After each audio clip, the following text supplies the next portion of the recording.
cellular devices.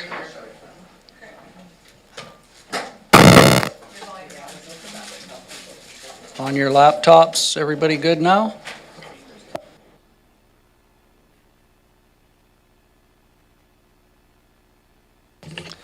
Good morning. I'd like to welcome you to the Committee of the Whole meeting for today, October 30th. My name is Tim McGonigal. I'm returning as the chair of the Committee of the Whole with thanks to Director Wilson for filling in my absence. First of all, I would like to acknowledge with gratitude that we are on the ancestral unceded territories of the Quw'utsun, Malahat, Subasset, Halalt, Penelakut, Sneminis, Layaxin, Pakwitchin, Dididot, and Pachidot peoples, who's have walked gently here for thousands of years. Also want to recognize that today is National Candy Corn Day. One of the worst Halloween candies ever invented. And with that, Ms. Boyd. Thank you, Chair. May I please have a motion to approve the agenda? I have a mover and a seconder. All in favor? Opposed, if any? That motion carries. Thank you. Number 2, adoption of the minutes. That the minutes of the Committee of Whole meeting of October 9th, 2024 be adopted. Moved by Director Douglas, seconded by Director Wilson. All in favor? Opposed, if any? That motion carries. We have no business arising from the minutes. We move to the public input period. The public input period is to offer the public an opportunity to comment on any agenda items before the committee considers the item. The public input period procedure policy allows for an allotment of 15 minutes where the speaker is welcome to comment on any items on the agenda up to a maximum of 3 minutes. This excludes items that are or have been subject to a public hearing. Input from the community is valued and appreciated. We request that input is presented in a friendly and respectful manner. Your cooperation in maintaining a safe, respectful, and orderly environment is greatly appreciated. Do we have any input from the public today? I see none, Ms. Boyd, if we can move on. Moving on to delegations, D1, we have Paul Duncan, Thetis Island resident, regarding Phase 1 and 2 taxation reports. Hello, Mr. Duncan. If you could just turn the microphone on there. Perfect. You have 10 minutes. Where does my PowerPoint come up?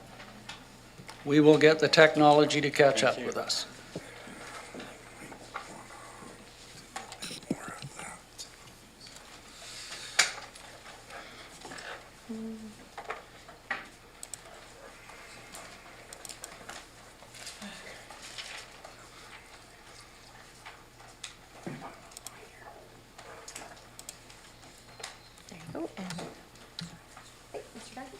And you just want to move our arrows forward and back. There. And the Okay. mic is right here. Great. And your timer is right there. Oh, perfect. Thank you. Thanks, everybody, for allowing me to speak today. I'm a Thetis Island resident, permanent resident for the last 8 years. I have spent a career as an economist, an accountant, a banker. I'm now retired. And one of my hobbies is being a financial analyst, which for a lot of people, you probably wouldn't think that would be much of a hobby. But what I do is I provide, on a volunteer basis, financial advice and analysis to people on Thetis Island. And I'm going to talk about this in a little bit, but I was involved greatly in the Forbes Hall financing. I'll explain that to you in a minute. The Thetis Island recycling assessment, awakening there that we can bring all of our waste onto Thetis Island, but for some reason, we couldn't take it off the island. And I'm a great supporter of the CVRD recycling programs, and I'm a user of all of their facilities. And then finally, I got around to tax reports, and it's just another way of looking at financing. How do you finance governments? You finance them through taxes. So it seemed like kind of a natural thing for me to take a look at that. I published these reports on the Thetis Island blog. They're there for the public. They're there as part of what I call a service to the community. And my concern is with the higher taxes that we're paying, and we're not really seeing the benefits on Thetis Island and the Gulf Islands for those taxes. But I'm not here to blame anybody. The focus is on the future. What can we do together? How can we collaborate? How can we make this better for minority groups? So the first picture here is our recreational facility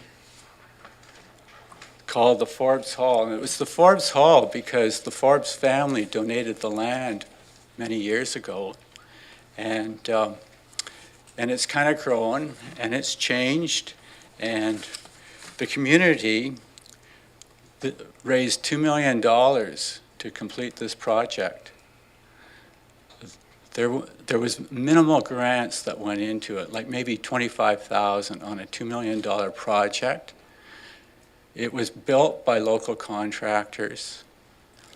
It was built based on community need. It was built with donations and local lender loans. And local lender loans mean people in the community would lend $50,000, $10,000. This is not being shared.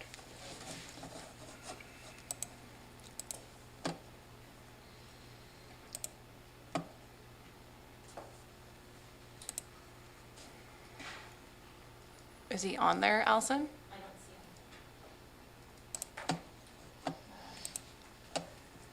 Okay, go ahead. Sorry to interrupt. No problem.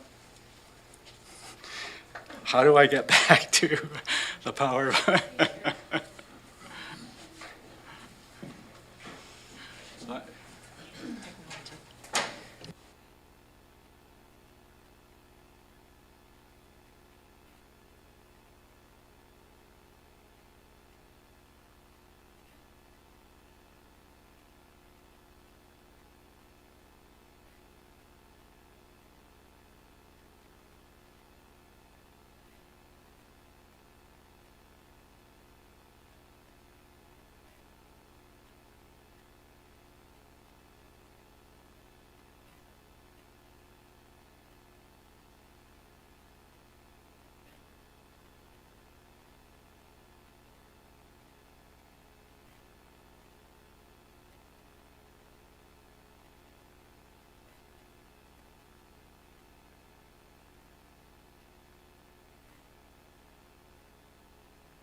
Okay, ladies and gentlemen, I think we are back with the technology. If we can resume. We stopped your time there, Mr. Duncan, so please be assured that we did not let it run out. Okay, thank you. So as I was saying, this is our recreational facility, and the community has really got behind it. We've reached out to our Penelakut neighbors and commissioned that native art piece that's on the front. And this hall, this is part of what I call the Thetis Island infrastructure. This hall is going to require more taxes. They don't have a depreciation fund. They're just trying to pay off those local lender loans. That would be the next step, is to start setting up a sinking fund for long-term maintenance on this infrastructure. The next one is the wharf. That's, again, a part of the Thetis Island infrastructure, and I'd like to thank Jesse for his help in getting a grant so that this work can continue. But my understanding is that CVRD does not have a depreciation policy in place for all wooden structures, which means that as maintenance is required on those wooden structures, they have to be funded by the taxpayers of the day. It's not like a sinking fund where money has been set aside so that those wooden structures can be replaced. So I expect there's going to be higher taxes down the road. It's a parcel tax, but I expect there'll be higher taxes down the road for the Thetis Island Wharf. So the Improvement District is the largest tax of local services on Thetis Island, and then it's CVRD, and then it's Islands Trust. You can see the old facility there, the new facility. They've got a budget for a $600,000 replacement on a fire truck. Maybe they'll be able to find some grants, but the rest will come from higher taxes. And these taxes are based on assessed value. So we're a minority. We're only 18% of the Area G population. We're only 31% of the Area G assessment. We know we're a minority, and we know that we can be outvoted any day on any kind of a tax implication. But what we're really asking for you today is to consider your minorities, because what makes the region stronger is when we can all work together, when it's not just based on a majority vote, when you can see the advantages of including everybody in the region. So what do we mean by fair and equitable taxes?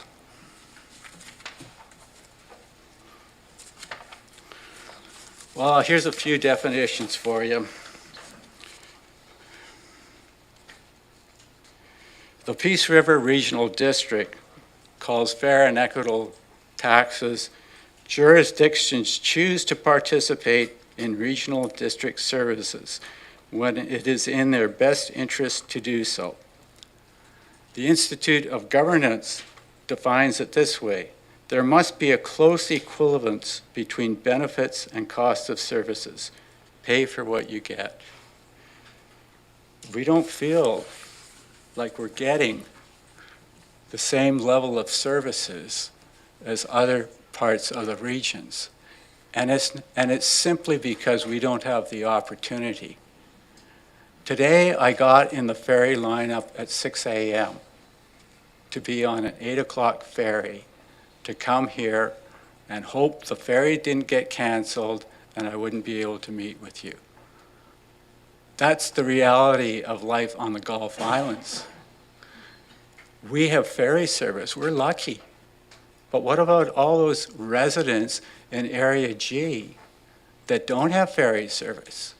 How many services do you think they're going to really use in the CVRD region?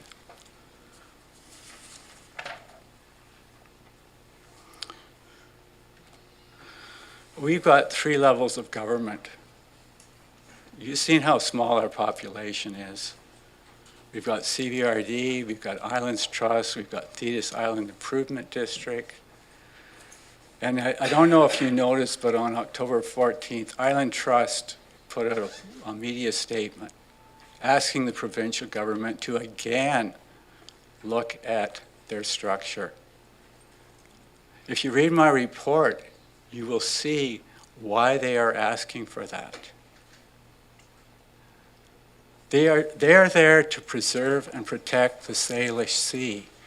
They do not have the powers to do that.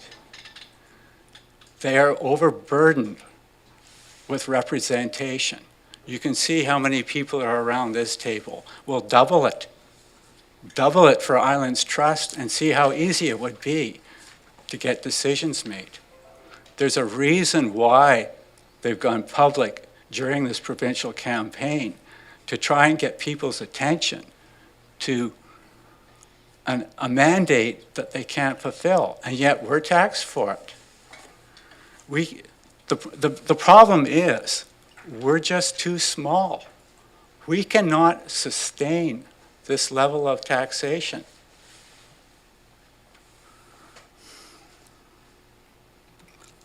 So this is my house. And it's a nice house.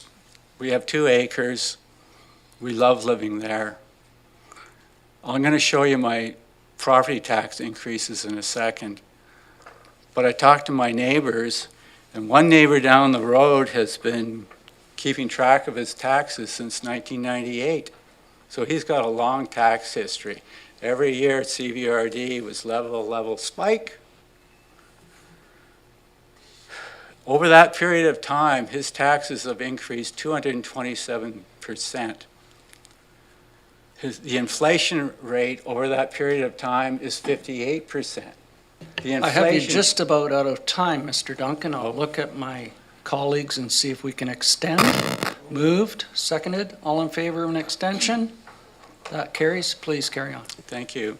What does that mean? Like 2 minutes, 5 minutes? Oh, wow. Thank you. Unless I feel different at some point. My other neighbor, he's been tracking his taxes since 2016. His taxes have increased 60%. Inflation has increased 23%. The point I'm trying to make here, I'm not alone. You know, I might be speaking up here by myself today, but I'm not alone.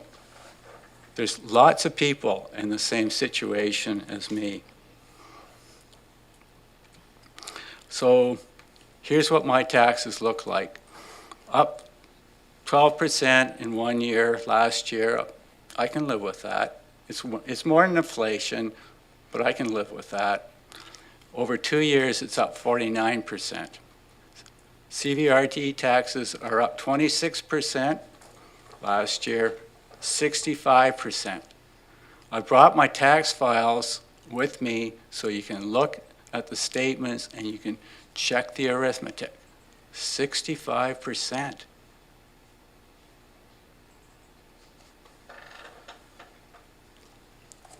Assessed values over that 2-year period are only up 29%. Inflation's only up 4.8%.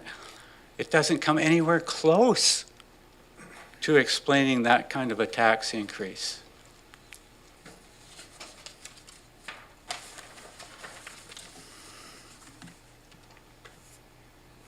This is what we get in the tax pamphlet every year. And the problem is we're looking at averages. There is no measurement of dispersion around the mean, like the variation for people like me. All you see is averages. There's a little bit of some arithmetic differences between what was quoted in the pamphlet and what is shown on the table. It's not a big deal. It really doesn't matter too much. But it begs the question, what is the tax increase last year? If you go to the media reports, it was 16.35%. For Area G, it was 18.9%. Area G had a higher tax increase than the average. The average is based on all of the regions and their taxes divided by all of the regions. That's an average, and it can be very misleading. And I think that's what's going on here. Is I don't think people are aware of the range and how big the tax increases have been. But one of the way they figure out the average home value is they take the total assessed value by the number of housing units. And in the last year, in Area G, the number of housing units only went up by 5. 5? That seems hard to believe, that there were only 5 more housing units in a year in Saltaire and the Gulf Islands, when I see all of the concrete trucks coming across to the islands and the development that's going on in Saltaire. That's an issue, is the forecasting area. Well, you can see from that graph where the big increases are. Rec funding way, way out there. You can see the green bar there. Right behind it is the libraries. And I'm expecting higher taxes in 2025 simply due to rec funding. And part of the reason for that is we've got a 3-year phase-in period, so a third, a third, a third. But in 2024, it was more than a third. It should have worked out to $12.20 Area G assessed value, but it wasn't. It was $15.46. That's because of supplemental budgets for roof replacements and funding a new field house. So how is it going to go back down in the third year when you've got the third year of the phase-in? And part of the problem has been underfunding rec services for years. They don't have depreciation funds. When the roof needs to be fixed, then the money comes out of current taxpayers. So for both reasons, I think taxes are going to go up on rec funding alone. And if we look at Area G and we just look at rec funding, that's a 4.6% increase. I'm calling for a 3% cap. Well, what does that mean for Area G? It means something's got to give. Some services are going to have to get cut if you accept that kind of a cap. I'm going to come back to that later. Basically, the Gulf Islands don't need the rec funding because we don't use the services. We don't have the opportunity to use the services. This is the only thing that matters. You know, everything else is an estimate. The only thing that matters is when you look at your property tax from one year to the next and see how much it's gone up. That's the source I've used. I haven't relied on estimates and forecasts and averages and media. Just go to your tax return. Just look it up. So there is a better way. There's a better way. We can refine the forecasting that's done. We can start to bring in some measure of dispersion between the mean and what people are actually paying. I mean, if you wanted to, you could go survey your electorate when you go home. Just ask them, how much did your taxes go up? Have they gone up a lot or a little? I mean, it's a straw vote. It's not scientific sampling, but it'll give you some feedback. Whether I'm sort of just speaking for myself here, or whether there's a whole silent majority that are thinking, whoa, these increases are getting pretty high. And then if you want to send a message to the organization, you call for capping the tax. I've picked 3% because that's the top of the Bank of Canada's range on tax increases before they will look at easing monetary policy further. You can pick your own number. It doesn't really matter. Just pick a number. We know that CVRD services generally are not measured, so it's hard. It's hard for all of us to get a handle on usage. I mean, the only thing that we have got usage is on the rec funding, but most of the services we use, and I mentioned that at the beginning, I definitely use all of the recycling services of CVRD, but it's never measured. Nobody ever asks me when I go in there, oh, where are you from? I mean, it's just that lack of measuring usage means we don't know. We really don't know whether we're getting benefits for the service, for the taxes we pay.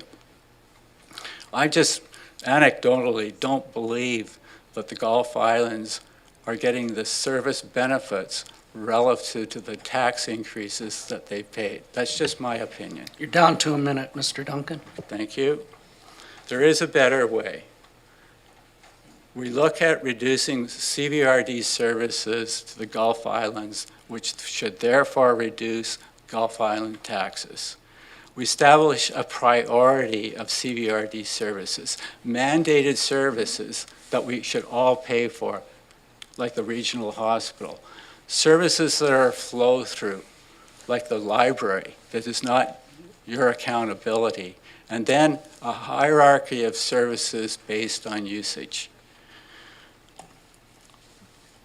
Consider the Gulf Islands becoming a sub-region of Area G. Consider other regions that have gone down that road. Hornby Island, Lasqueti Island, Cortez Island. So finally, in conclusion, we need tax room for the infrastructure that we have to pay for. It's not right that we're using donations and local lender loans when we're also paying for taxes for things that we don't use. Just as an example, I took a 3% cap on my taxes over the next 2 years, given the tax increases that have already occurred. And I'm looking at a 75% tax increase over the 4 years that you've been elected. That works out for me of 19% per year. Again, please talk to the people, the taxpayers in your areas about what kind of taxes they're going to have as a mandate in the 4 years that you've been elected. Thank you, Mr. Duncan. I'm going to look to my colleagues and see if there is any questions or comments. I have Director Justice, Director Douglas. Thank you, Mr. Chair, and thank you, Mr. Duncan, for that very, for me, big education on what's going on in the islands.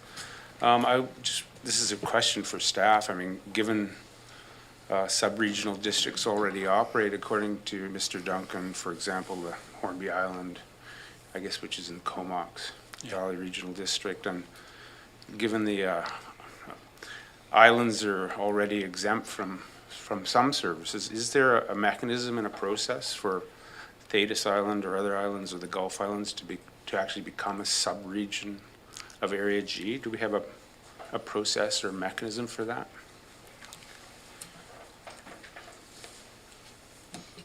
Point of order, Mr. Chair.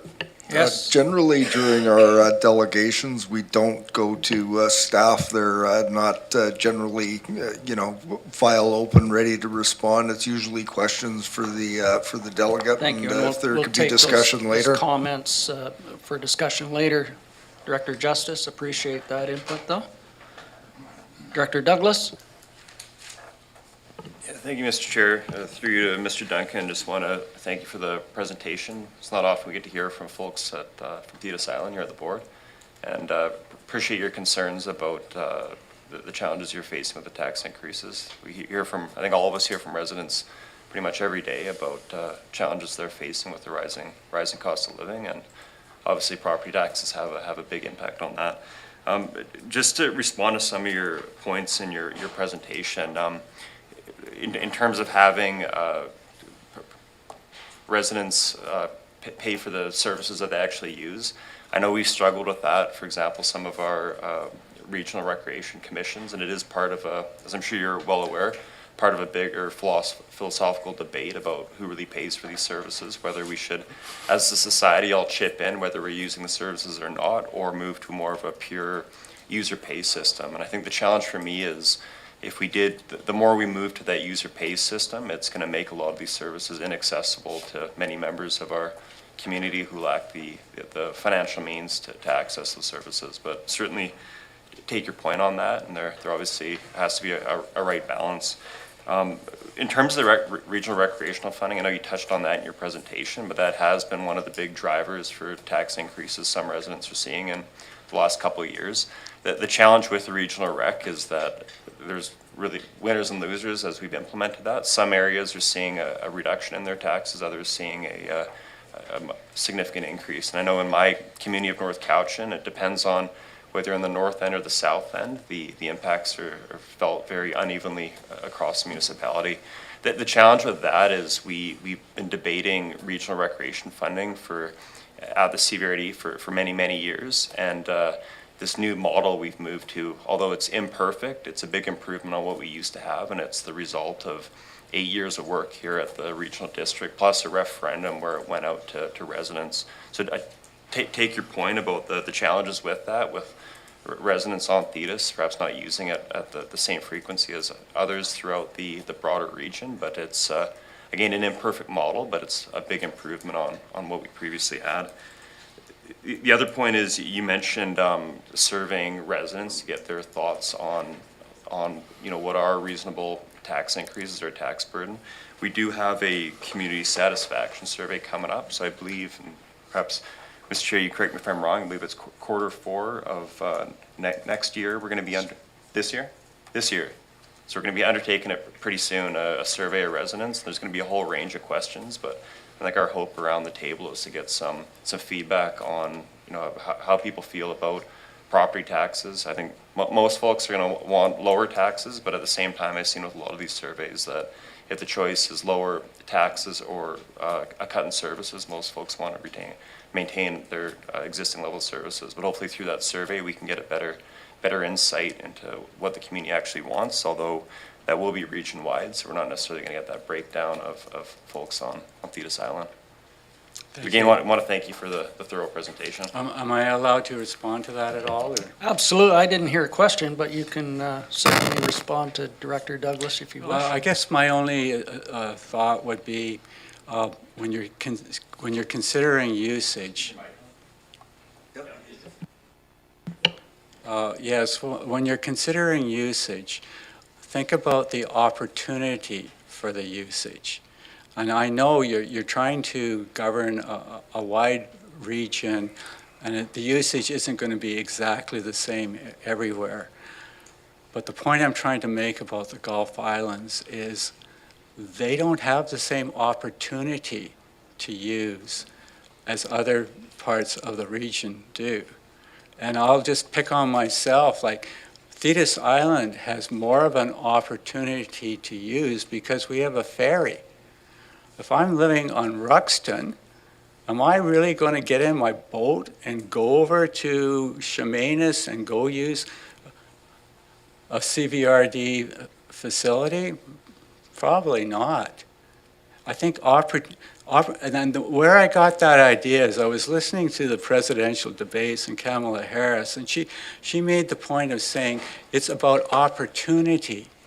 And that maybe if you think about that in your framework, it will change.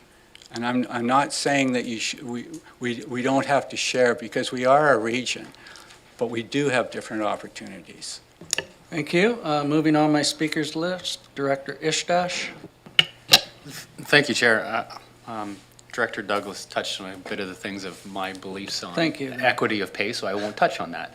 But I just wanted to quickly, as chair of the North Recreation Committee, I do want to say that there is, you're calling it depreciating asset fund, is basically you mean a reserve fund, correct? Yes. Fuller Lake Arena had a well-established reserve fund. It was used to offset some of those capital costs. Okay. And is established and is ongoing forward. It's part of our last year's budget and it's part of this year's budget. So there is a substantial reserve fund there, and I believe it's $100,000 allocated per year. So there is mindfulness of trying to, as you said, spread those burdens, not all at once, where there might be need to be a one-year immediate local levy to offset infrastructure costs. So that's taking place. And then also with the reallocation of those changes, the reminder is that in 2 years, there's going to be a usage survey again based on the 5-year rollout of regional recreation, that there is an opportunity if usage is down for Area G, that they won't be paying into the fund the way it is for regional recreation. And then lastly, for you used recycling and surveys from the public. Myself recall, even as just a resident, going through Bings Creek recycling, and everybody was forced to go through the weigh scale because there was a point-in-time survey checking where everybody was coming from and why they were coming there, including all recyclers. So there was a point-in-time capture in there. So as speaking for staff, there is limited resources, but when and how they can, and as we heard from Director Douglas, an upcoming community satisfaction survey on upcoming, they do what they can when they can with the capacity, and also being mindful. Sometimes we also heard is sometimes the public could be engagement overdone. You know, they're kind of engaged out. So being mindful not to put too much information, then there becomes too much noise and people don't provide feedback. But thanks for taking the time to have a delegation today. I'm happy to talk anytime on recreation usage. As a trail runner, the cost is 30 cents per user as a trail user is the average infrastructure cost, whereas a hockey player is $18 per user of public taxpayer fund offset for their costs. But I'm happy to support hockey players, and I'll enjoy my time on the trails. Thank you. Thank you. Moving on, Director Morrison. Thank you, Chair. Firstly, I want to congratulate you on your understanding and research that you've done, because in my time here, I was elected in 2008, your depth of knowledge is really quite good. I don't know of a more complex budgeting financial system than what the province has made us have to do, so well done. Just a couple of comments, and we're not here to debate in depth here, but my very first comment is percentages don't work in regional districts, and our staff have taken great effort to ensure that we're cost per 100,000. And the annoying thing is, well, it may work within a municipal budget structure. It just does not work. There isn't you read out some rates. The tax you pay is going to be different than your neighbors, and any tax percentage that is put in the newspaper by a reporter probably doesn't apply to any taxpayer in the regional district. So we work off the basis of the cost per 100,000, and there's so many variabilities within the different tax classes. The second point I want to make, which I think you touched on, and you even demonstrated with a line that was level and then went right up, there has been generational neglect of regional district assets for multi-generations.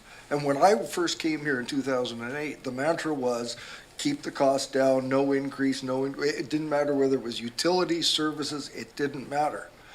And we came to a point where things had to be fixed, and the province and the Fed said, we're not giving you any more grant money until you demonstrate a thorough and complete asset management program and structure, which we are now doing. So those sinking funds or reserve funds are now underway in virtually, well, I wouldn't say every service that we have, but many. And it's been foisted upon this group and groups all around the province to bring sound fiscal approaches to the management of our assets, and we're doing it now. And that's partly why there's that big increase, in addition to what Director Douglas had said around the regional rec. My area happens to be a beneficiary. Apparently, we were overpaying for a number of years. Other areas were underpaying. And just finish with that you can be assured that we've got great staff, top to bottom, implementing asset management throughout the organization. And I think after this third year of implementation of the final year, I happen to believe we could have done it in 1 year, and we wouldn't be struggling with this year 2 and year 3. But this is what we've decided to do, and I think that in 2026, that there should be a lot more normal sort of number that comes out of our budgeting process. So I thank you for all your efforts, and not really wanting to engage, but thank you. Thank you. Okay, I have Director Markman next. Happy Halloween. I wanted this mask. I didn't know whether I should put it on when I first came in here.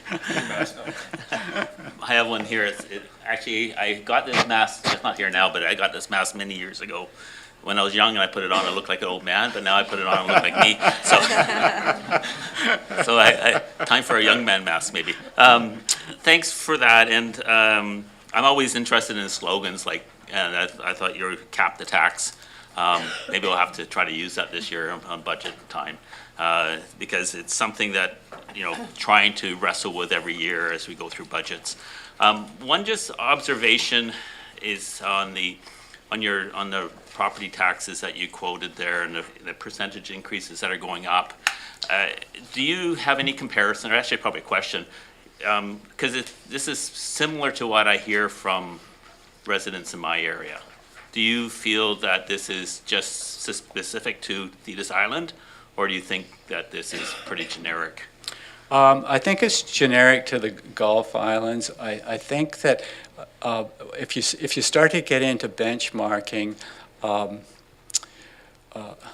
Strathmillan Regional District is, and it's in my report, trying to find regional districts that have gone down the road of, are our taxes, how do our taxes compare to other regional districts? They have actually done that comparison. So if you go to my report, and in there you will see a reference to the Strathmillan, Strathcona, a regional district, and that would be a starting point. If this body thought, we need to start comparing ourselves to others, not just over time. And I understand the issue around percentages, but it's not just percentage increases over time. It's at a point in time, how do we benchmark? And that was that. And I guess I've from my past work history, there was a motto that we used to have: what gets measured gets done. What gets measured gets done. So if you start benchmarking to other regional districts, then you'll see where the differences are and where to focus in the resources. So that would be a suggestion, is to take a look at what other regional districts are doing. Follow up? Two more questions, if I may. Yeah, I like the idea. I always worry about apples to apples, oranges to oranges, but the other thing was around, you mentioned about opportunity. And certainly, I come from the Diamond and North Oyster. And, during regional rec, we talked a lot about, do we have opportunity to come in and use this? And, people in our area in the Diamond live actually quite close to Frank Jameson.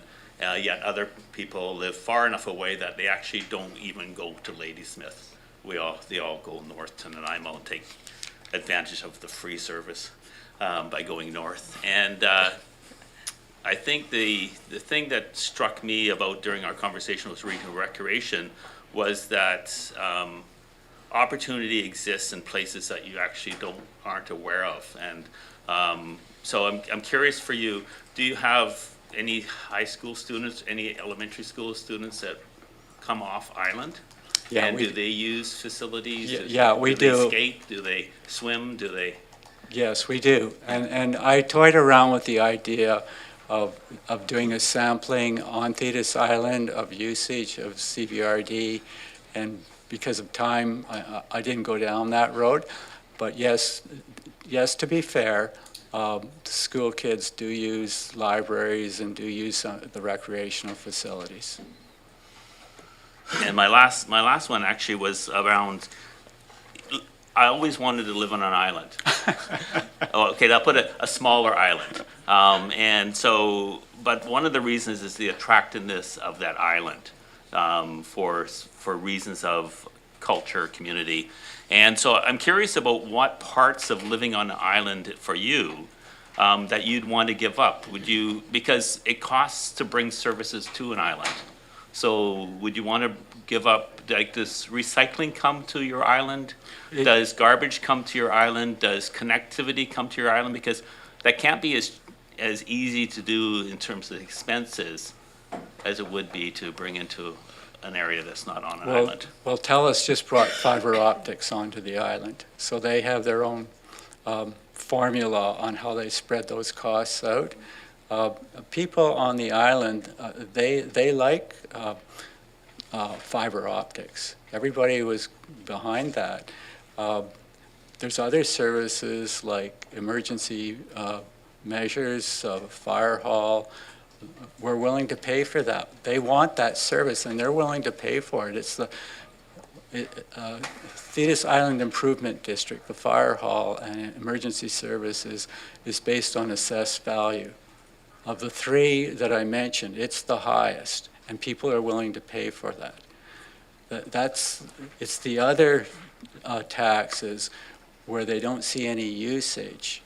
That's where I'm getting the feedback, like, why don't we just become a sub-region and the services that we want, we'll pay for. The services that we use, we'll pay for.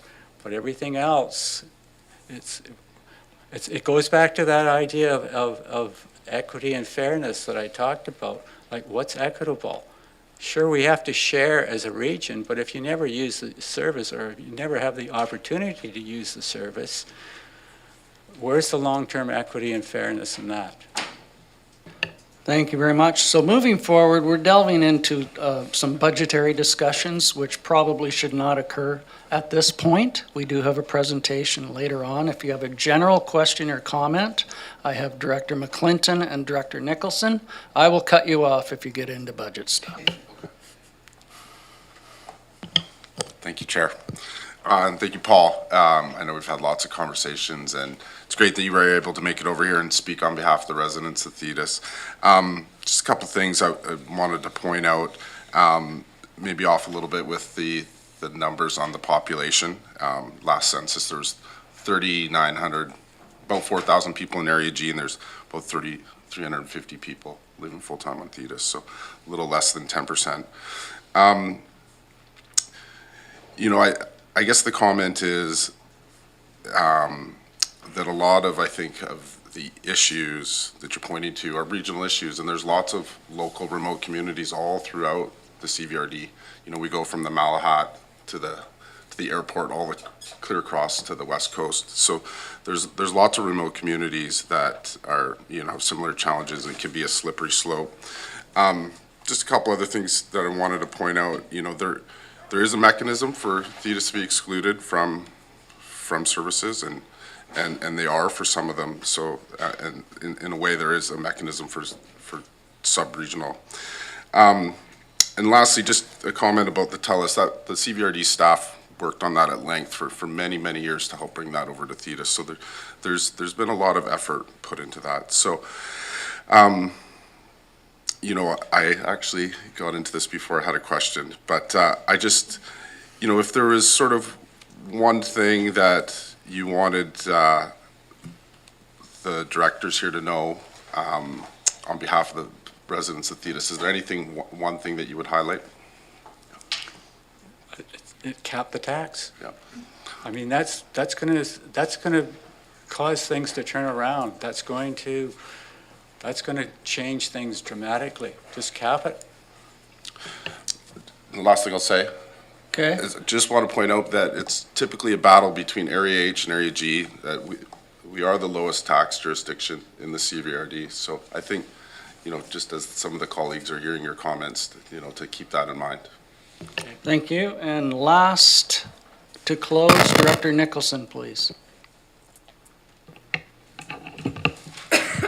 Thank you. I really enjoyed your presentation, and this is a complicated topic, and we all struggle with it every budget cycle, and it would be really great if you could get more involved when we do our public engagement on the budget, because usually we just have people coming and yelling and screaming, but not really knowing much about how the budget works, and it is really complicated, and we do have growing pressures.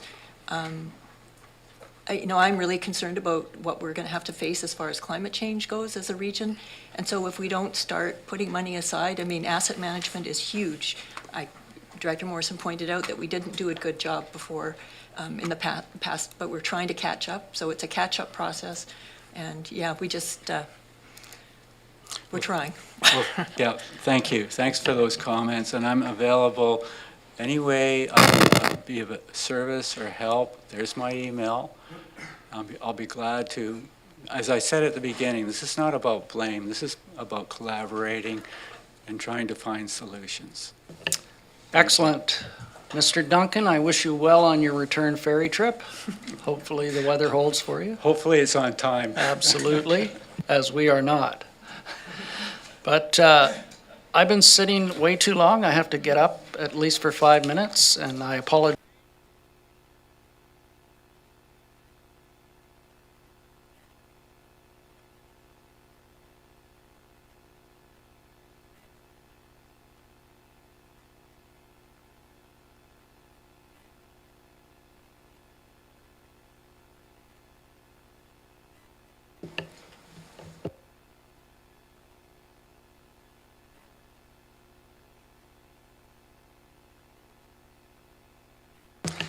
Welcome back. We have another delegation, but as we move forward for the items that are information only, let's not delve into the depths of those. We will have an opportunity again to bring those back when they come back for further discussion. So we have a full agenda not only here but on the board, so if we can try to stay focused, that way I don't have to get up every 20 minutes. Ms. Boyd, help me on my way. Thank you, Chair. We have moved to the second delegation, Sarah Davidge Cardinal, Executive Director for South Cowichan Community Policing, regarding the annual report and overview. Sarah. Welcome. I won't try that name. You did well, Ms. Boyd. Good morning. I'm Sarah Davidge Cardinal, and I'm the Executive Director of the Cowichan Valley Community Policing. So I am responsible for both South Cowichan as well as North Cowichan Community Policing and Engagement Society. So I'm here to present our both societies, so I'll put my South hat on first. We have core programs, which I wanted to talk about, which continue, and thank you for the funding that you provide for these to continue these services. They are very important. We do Speedwatch, which is the program where we're out on the roads bringing education and awareness to the community on the speeds traveling. When the school goes back in September, we start a back-to-school blitz in August, the end of August, to start bringing awareness to the areas that are going to be the 30-kilometer zone. So Speedwatch is a big component of community policing. We also work in liaison with the RCMP in Shawnigan Lake, as well as North Cowichan. So what that means is when we do Speedwatch, given the opportunity, if they have members available, they will join us. Again, not always to do enforcement in terms of ticketing, but sometimes to just bring an awareness at a heightened level when it comes to the RCMP being present. We also do Speedwatch throughout various areas in the community. So we have community that will come into the office or send us emails requesting Speedwatch in specific areas where they recognize there is speeding concerns. So again, we see a pattern. When Speedwatch is out in the community, what happens is it's like the rabbit. The first person, if they're speeding, the other person sometimes continues. It depends on the individuals. Other times, we see the vehicle will slow down. And we have volunteers as well as staff that go out and do speed watch. We work with ICBC. ICBC gives us funding every year for volunteer appreciation. We get a small portion, $220 per location. They also give us prizes that we can use at various events. So it's a working relationship and partnership with ICBC, RCMP, and community policing. Now that applies also to North Cowichan, so I'll put that hat back on and say that that also happens in the North Cowichan area. So again, when the schools were in, we were out in the community, bringing education and awareness and letting the drivers know. As you know, speed is not something that's being reduced anytime soon. As a matter of fact, we're seeing more and more MVIs on the highways and on the side roads. So Speed Watch is a very key program to bring that education. The other program that we represent is Block Watch. Block Watch is where communities come together and they create a safer community. What that means is if the RCMP, for instance, have an issue where the criminal is in a specific area and they're turning left and the criminal's turning right into the area, now we have eyes on by the community. They're paying attention to who's in their community. It also develops a community aspect where people get together, they get to know each other.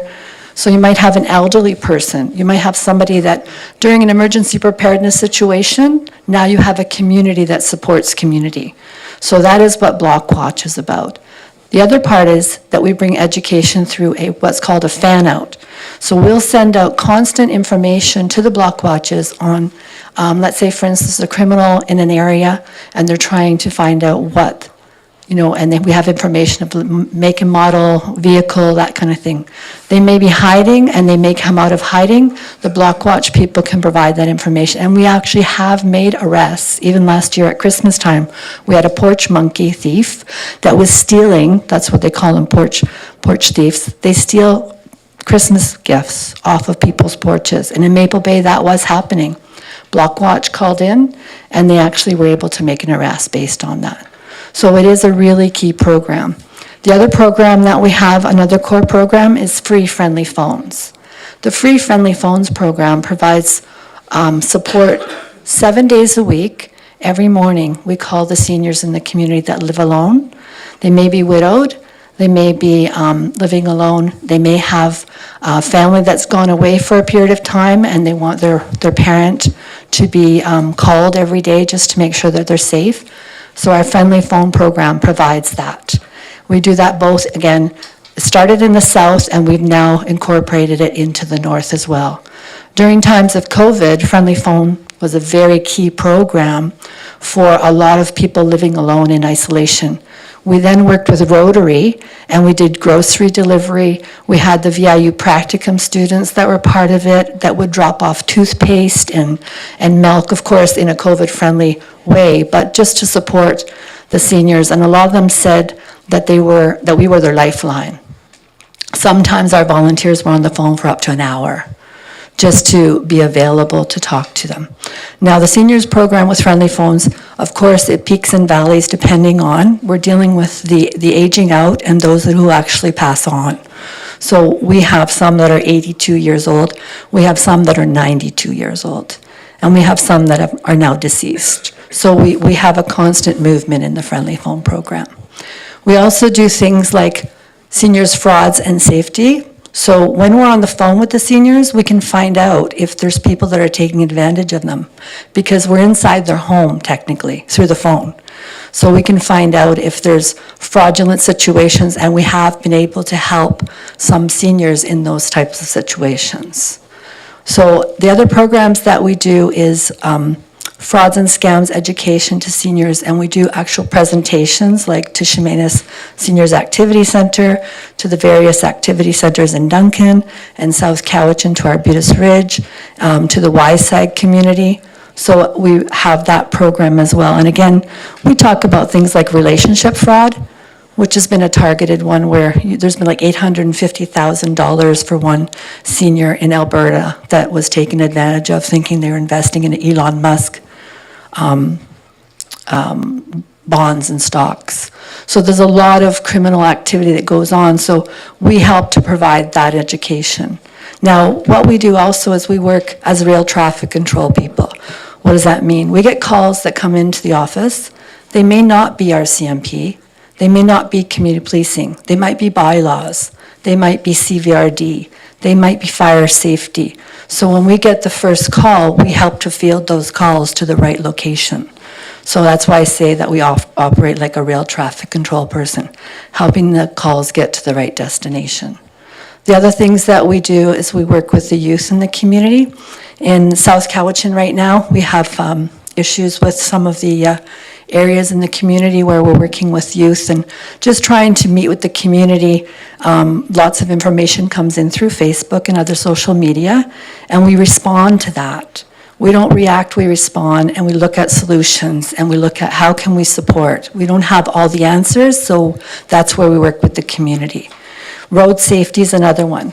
We work with the Ministry of Transportation and Infrastructure, and that's also part of the road safety. So if a community calls in and says, you know, we want a crosswalk, we want to have this, we want to have that, we connect them to the right people. And we also help to guide them and say, okay, is this a community issue? Do we need to have a petition put together to create more in terms of numbers? Because people tend to listen when it's not one-on-one, and maybe it's 25 to 30 people that are talking about the concern. So then we get Ministry of Transportation Infrastructure involved, ICBC, RCMP. We start looking at whose part is this. And that's one of the things that we also do at community policing. We also work with positive tickets. That one's been an interesting thing, trying to get it out because it requires the RCMP's involvement, and their membership is very low. Every location could use more members. That's a constant. Shawnigan Lake, North Cowichan, Duncan could definitely use more members in their team. So that's another thing that we work with is the positive tickets. We also do a lot of events. So we work with all the emergency first responders. So Cobble Hill, we did the expo there for a community safety event. We did another one just recently at the North Cowichan Duncan Detachment where we did a community safety expo. So the whole point of community policing is to create safer communities, safer homes, safer streets, safer waterways, and safer roads. So that's my presentation in a nutshell. If there's anything specific that you would like to know about, I'm happy to answer any questions. Great, you kept it under 10 minutes, appreciate that. I have to make a list. McClinton, Director McClinton, Director Wilson, Director Deck, Director Douglas. We'll start with Director McClinton. Thank you, Chair. Just a very quick comment. In general, we live in a really safe, caring part of the world and part of BC, and I just want to thank you for the part you play in that. So, yeah, thank you. Thank you. Thank you very much, Director Wilson. Oh, I can't beat that one for sheer brevity. Thank you, Sarah. That's good. One of the points you made there was the road safety and policing that contributions that you make there, and the ICBC contribution of not very big, is it? How do we go about talking to ICBC and saying, look, we're doing speed watch, we're doing whatever kind of thing. How can we get a bit more money out of them? Is that possible, or do they have policies in place which says, no, that's your lot? That's actually policy in place, so they give a certain percentage for volunteer appreciation. But what I should also say in that is the positive, the reflective house number sign, reflective blue bin signs, I've got so many signs going on, they actually pay for those. So we do get quite a bit of money for like the blue bin signs, slow down, drive like your children live here. So they're paying them for the south and the north now. We also get our banners paid for. So if we're doing a new banner, like when we went into Duncan, they paid for the banner. So there is certain things that they do, but in terms of what they're allowed to give for volunteer appreciation, it's a small portion, I understand that, and it is something that I can certainly revisit with our representative. Absolutely. Thank you very much. Moving on, Director Deck. This is phenomenal work you're doing. I can't, just like, it's astounding to me. And all volunteer. All volunteer. We have 3 paid staff in the North Cowichan Duncan, and then but they're all part-time. And then we also have 2 part-time paid staff in the South Cowichan area. And again, it's based on, like, for instance, Chemainus, we didn't have a budget for some Chemainus, so we had VIU practicums come in and help us to establish the Chemainus office staff. May I have another? Absolutely. Thank you. Thank you, Chair. I'm just wondering, because for many, many years now, people have been concerned in Area I, and I know all the other areas probably have this very same issue about Speedwatch. And I had a number of people interested in joining, but it took so long, I think, this is my take on it, that it took really so long to get it going that people sort of lost hope that we would ever get Speedwatch. So if I contacted you offline, would you kind of coach me about what I might be able to do to get it started in my area? Absolutely. So Area I, let me just go over that. Mead Creek. Oh, Mead Creek, okay. So is that an area that we as community policing are involved with? I don't believe so. I think that goes under Lake Cowichan.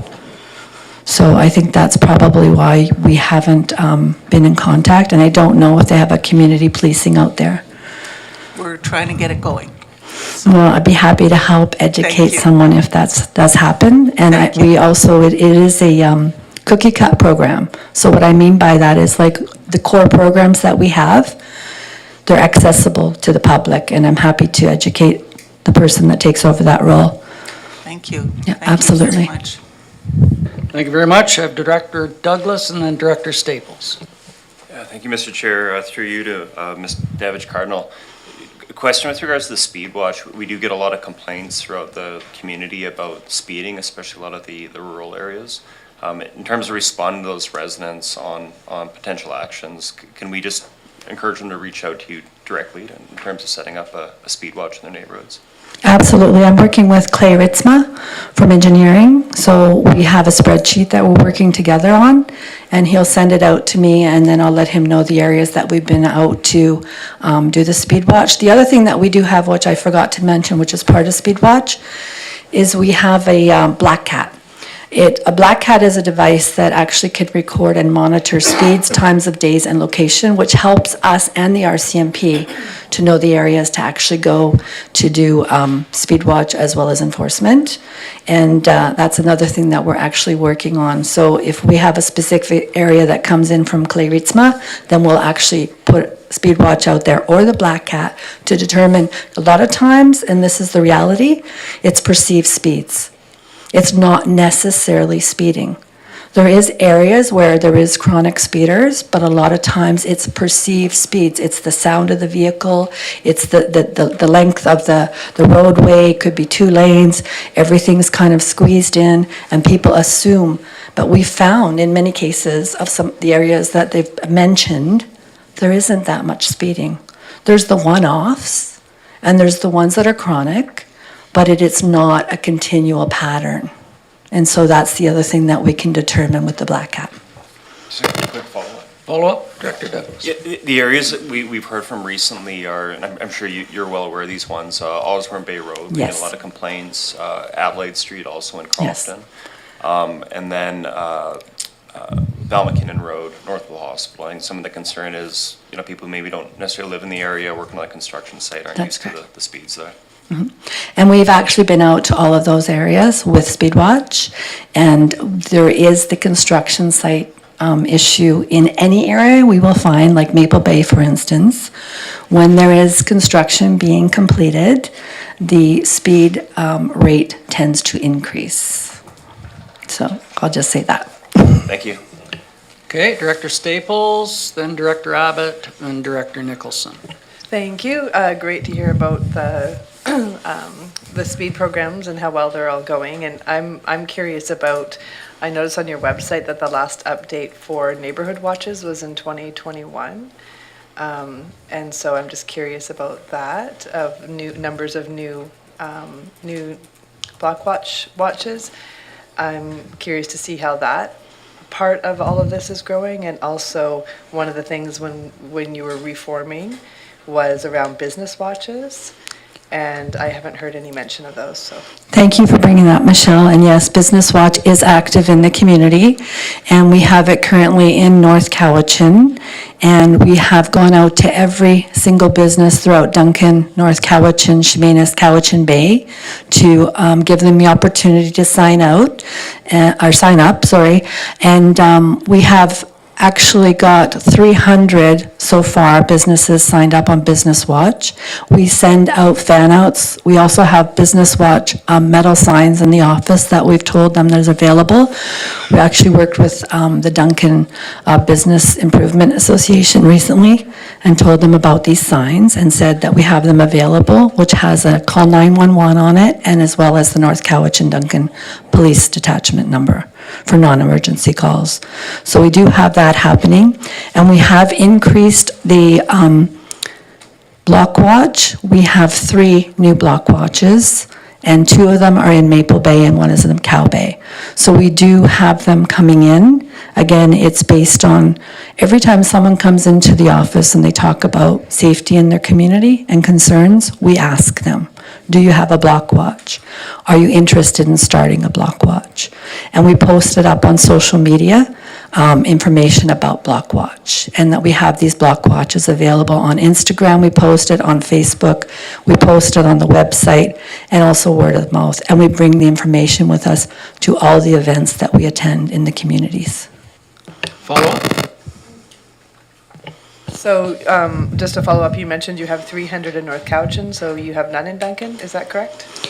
Sorry, I just put all the numbers together, but we have on specific locations.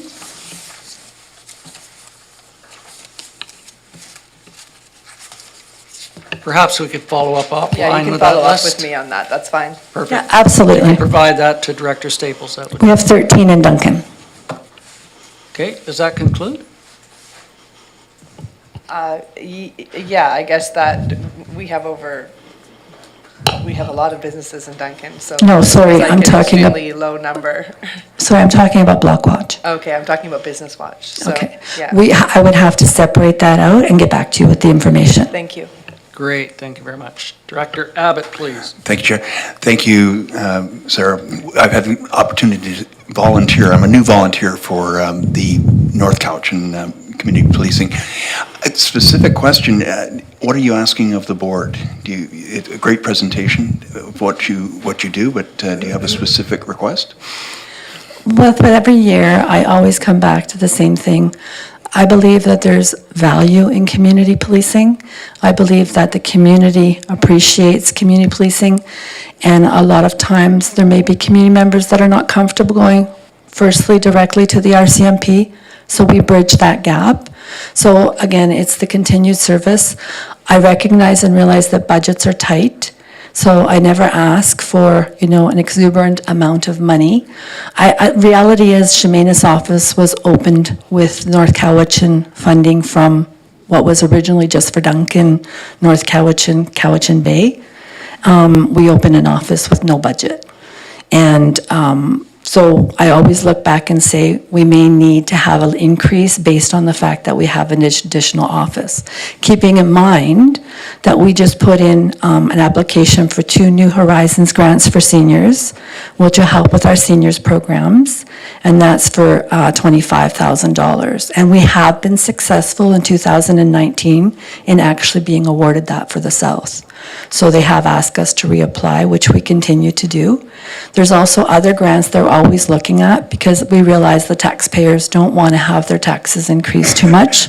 So when you ask me that question, Hillary, it's always really about money and keeping the offices open and volunteers. We need more volunteers. More Speed Watch, more volunteers. Less volunteers, less Speed Watch. We would love to be out, 5 days a week. And, with COVID, honestly, we had a lot of senior volunteers that we lost that didn't come back, and they weren't comfortable coming back. And then we had people that had to go back to work because they have to make money.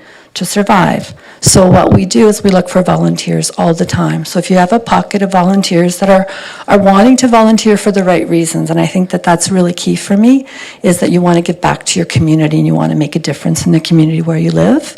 And like, you don't want to be out there thinking you're a police officer and you can like jump out in front of the vehicle and stop these people from speeding, because that's actually really dangerous and we don't want that, right? So again, it's about how to look for the right people. Do they have a passion? We look for directors, we look for volunteers. And Block Watch, if you have a Block Watch and it's successful, talk to your neighbors about it and let other people know. And Business Watch, we can't force people to sign up. We can certainly bring the information to them, and after that, we have to leave it with them. So that's the way that I would describe that answer. And let's not sever Chemainus out. They are part of North Cowichan, so let's make sure they stay within North Cowichan. Director Nicholson to close, please. Thank you very much for your presentation. I have a number of people in my community that are very interested in Block Watch and have Block Watches. I am wondering what kind of support you provide to Block Watches. This is a very challenging question for me. Certain areas provide funding for community policing. Area E does not provide funding, so we don't have funding coming in from Glenora-Satlam. And so as a result of that, we don't have a budget for Glenora-Satlam. We still have Block Watch there, and we still have requests coming in for Speed Watch, but we don't have any funding to support that at this time. Follow-up? If you had funding, what would you do?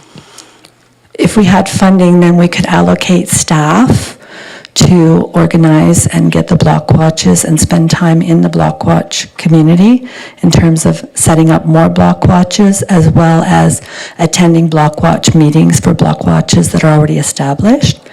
And we can also get Speed Watch out in the area, and we can also do presentations like we do for the seniors. We could be available to provide community policing services to the Community Business Watch, Crime Watch, all the various services that we give to the other facilities.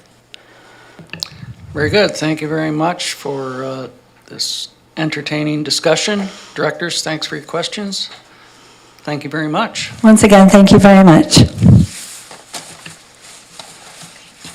Ms. Boyd. Thank you, Chair. We have no correspondence. Moving to information, it's the Regional Parks and Trail Master Plan Advisory Group minutes from September 24th, as well as October 15th for information. Okay. Director Morrison? Yes, there are information items, so we'll move on from them.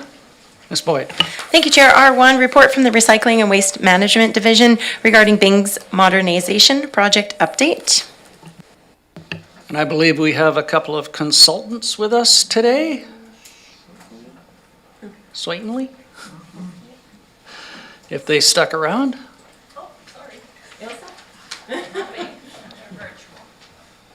We have some virtual people as well, do we? Yes, I'm here with Curtis Young from Stantec, I think. There, yes, great. So I'm going to start with giving you a quick little update on our Bings Creek modernization, and then I'm going to hand it over to Curtis to give you sort of a visual update. So as you may remember, the point of this project is to increase our capacity when it comes to accepting household hazardous waste, such as paint, batteries, oil, antifreeze, etc. at Bings Creek, as well as accepting more organic waste from our electoral areas, First Nations, and municipalities by building a new organic transfer station. So at the time of the application, the project cost was 7.16 million, and the CBRD requested 6 million from the funder back in 2022. And with the 1.16 coming from solid waste reserves as needed. And we were happy to receive notice that we were successful in 2023, thanks to my predecessors, put that grant application together. And then we went on to hire who is now Stantec, used to be Morrison Hirschfield, early January of this year. And we've been working hard with them to come up with a design to fit the budget. We put out in the RFP that we wanted the budget to be 6 million to try to only use grant money and not having to rely on any reserves. We also took the opportunity to include some of the outstanding capital works that the board had already approved for us, such as replacing the existing garbage transfer building and reviewing our stormwater management system out at Bings, so we are protected in case of future intense storms, because that system was built in the late 90s.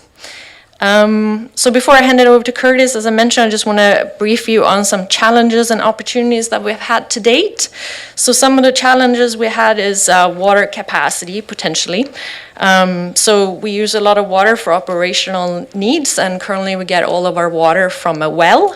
We also collect stormwater into a pond, which is also topped up from our well. With increasingly hot and dry summers, the water levels in this pond reduce, it goes down, and we just want to make sure that we have sufficient amount of water to fight any potential fires, especially as we continue to develop this site and build more structures.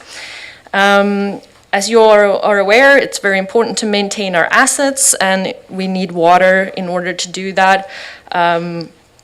Organics is very corrosive, both on buildings and trucks, so it's important that we're able to wash down our curbside trucks and as well as the organic transfer building floor.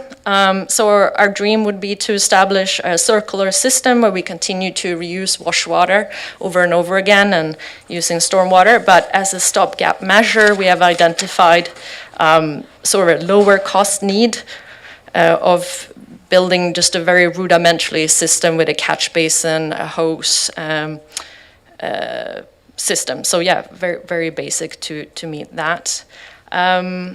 So in part of the 30% project design, we got a Class D cost estimate from a consultant. Unfortunately, as you know, the financial climate right now is very challenging when it comes to material.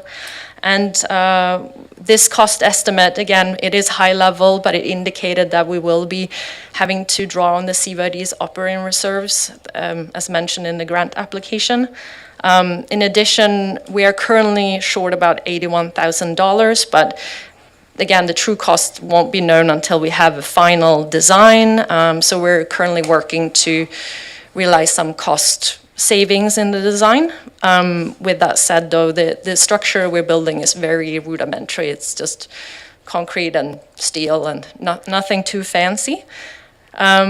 So yeah, we're looking for cost-saving measures in the design. We're also looking for other potential funding avenues, such as the government climate action program funding that we currently have and hasn't been allocated. We know that removing organics from landfilling does reduce greenhouse gas emissions, so potentially a portion of that grant funding could be used to support the organic transfer building. We could also look at increasing tipping fees in 2026 for certain products, but again, it's tricky to ask for more money from people. So to some of the good news, through this project, we've had an opportunity to work on our strategic commitment of building a relationship with Indigenous communities, work on reconciliation, and as a result, or in a way to implement that in our project, we retained Jared Quistenichen Williams as our Indigenous liaison for the project. He's been extremely helpful to us in numerous ways. So he's helped us facilitate with local elders and community members. He's helped share knowledge between all the project parties and communities, including learning about important history around the site and of Bings Creek, which was a very important transportation corridor for our Indigenous community. We also try to figure out ways that we can show respect for the local history and the cultural values, and working with elders to come up with an appropriate Halkominum name to add to the existing Bings Creek Recycling Center site name.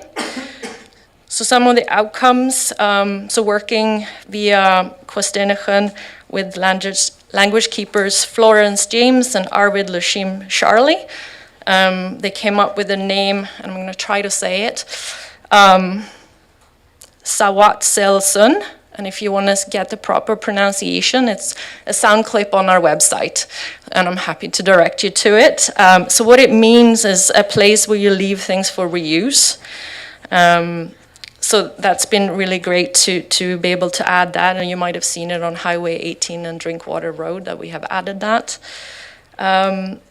Some of the key takeaways for us under this project has been what really matters is the relationship that we build with each other, and the environmental protective measures that we incorporate as part of this project, and making sure that we acknowledge, respect, and incorporate cultural values. And to the last point there, we're planning to host a traditional ceremony to prepare the earth before construction begins. Make sure you get all the invites to that. And we also are going to hire a local archaeological monitor from Cowichan tribes to oversee the earth moving that will take place in preparation for construction. So I know your agenda is very full, so that's why we're speeding along, and I'm gonna hand it over to Curtis to give you more of a visual. Thank you.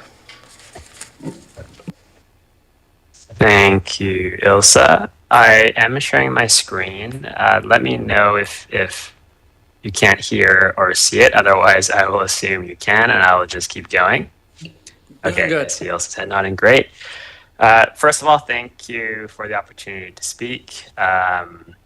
We've made a lot of progress in this project, so happy to provide a high-level update for everyone. This, in the background, you can see this is a nice aerial of the Bings Creek Recycling Center, and you can see the existing transfer station building as well as the recycling drop-off area.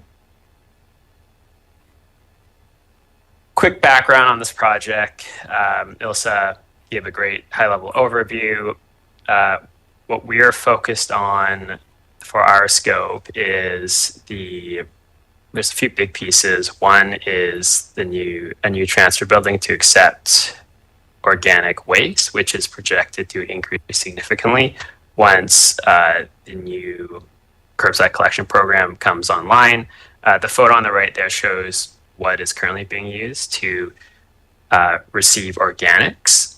And I should clarify just for everyone in the room, these are organics transfer stations. So it's a temporary storage area where the organics are collected and consolidated before being hauled out to their final processing location, which is the compost facility. So it's not, organics are not processed at the site. It's a temporary interim collection location. As part of this project, we're also looking at expanding the existing household hazardous waste building. And other improvements include replacing the existing roof and some general site improvements, which we'll show some photos in the next slide. Before we dive into some of the design components, I thought I'd show a high-level project schedule. We started the initial investigations in early 2024. We got into the design, 30% design in about mid-2024. From now, moving into 2025, we'll be working through the design.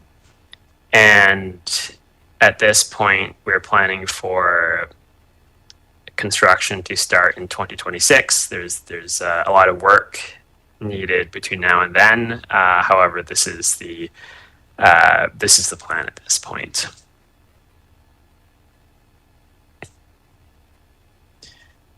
Just a quick summary of the work completed to date.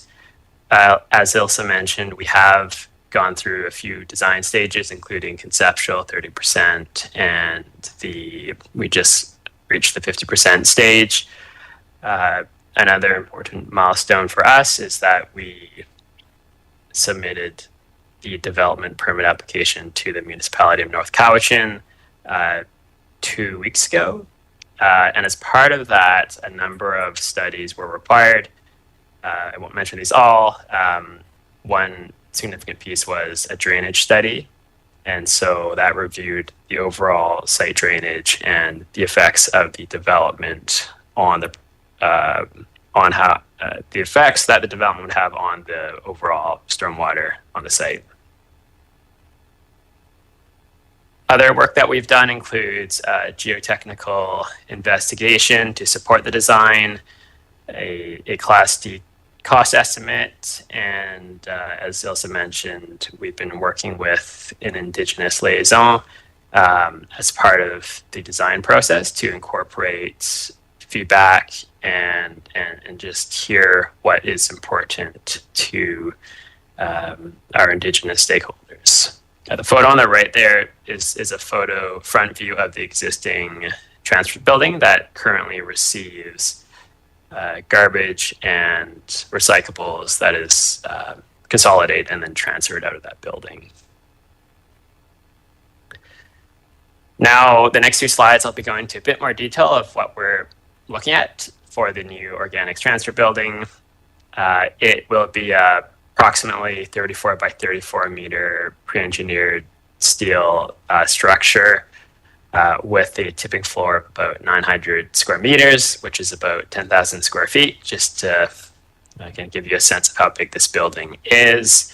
It will have concrete push walls as well as electrical and mechanical systems. An important piece of this is to collect any of the runoff that comes out of that waste material in tanks and ensure that it's properly collected and managed. And so we refer to that liquid as leachate, so that's an important component of this project. The photo on the right there is a rendering of what the building will look like. These are some other photos, some renderings of the front as well as the load-out bays. This is the aerial photo again, just to give everyone an idea of where the proposed work is. This big red box is where the new transfer building is proposed to be located. And as you can see, it's beside the existing transfer station in blue here. The reason it's there is to take advantage of the grade separation, and that helps save in the earthworks needed, ultimately saving costs. So that was a logical location. And then up in the upper area where it says HHW building expansion, that is the recycling building that I suspect many of you are familiar with. And we're looking at options to expand that building to increase the capacity, as well as to be able to accept more recyclable materials. These photos just show from our plan view of where the new building will be relative to the existing building, and the image on the right is a floor plan of the proposed transfer building. This slide shows, it's an example from the regional district of Nanaimo. We were involved in this project, and it's generally quite a similar style transfer building, a similar size pre-engineered building with 2 large doors on the front. So you can see this is the front of the building. And then the photo on the right shows the lower load-out bays where all the material is pushed from the tipping floor into these large trailers, and then they're hauled to their final destination. So the curbside collection trucks would come in the front doors, drop off their materials onto the tipping floor. That material is consolidated and then pushed into these trailers in the load-out bay, and then they're hauled to their final location. And for organics, that would be a compost facility. Just a few slides here on the proposed expansion of the recycling building. As I mentioned, the goal is to increase the capacity of the building to accept and divert additional recyclable materials. We're currently looking at a few different options, considering cost being one main factor, as well as how the expansion will affect the flow of the existing operation. And so this photo below shows the existing structure and how material is collected now. How you can see the parking stalls here, and we're considering how the expansion will, affect how users would interact with the building. These photos here just show an example of one option we're looking at to extend the building, essentially double the width of it, so you could see the existing building. This is one concept of essentially widening the building. So the entrance now would be pushed back into the recycling yard, and this would essentially increase the capacity of the building. Last two slides here, just wanted to mention some of the site improvements we're looking at. One important piece is the stormwater management of the overall site and improving that. Currently, stormwater is managed through a network of ditches on site, and so I included these photos just to show what some of the ditches look like. They're all open, and there's some issues with how those ditches work, but generally, they're doing their job. But we are looking at ways to improve how stormwater is managed and treated before it's discharged off-site. We are also looking at improvements to the fire water supply system and the service roads on site.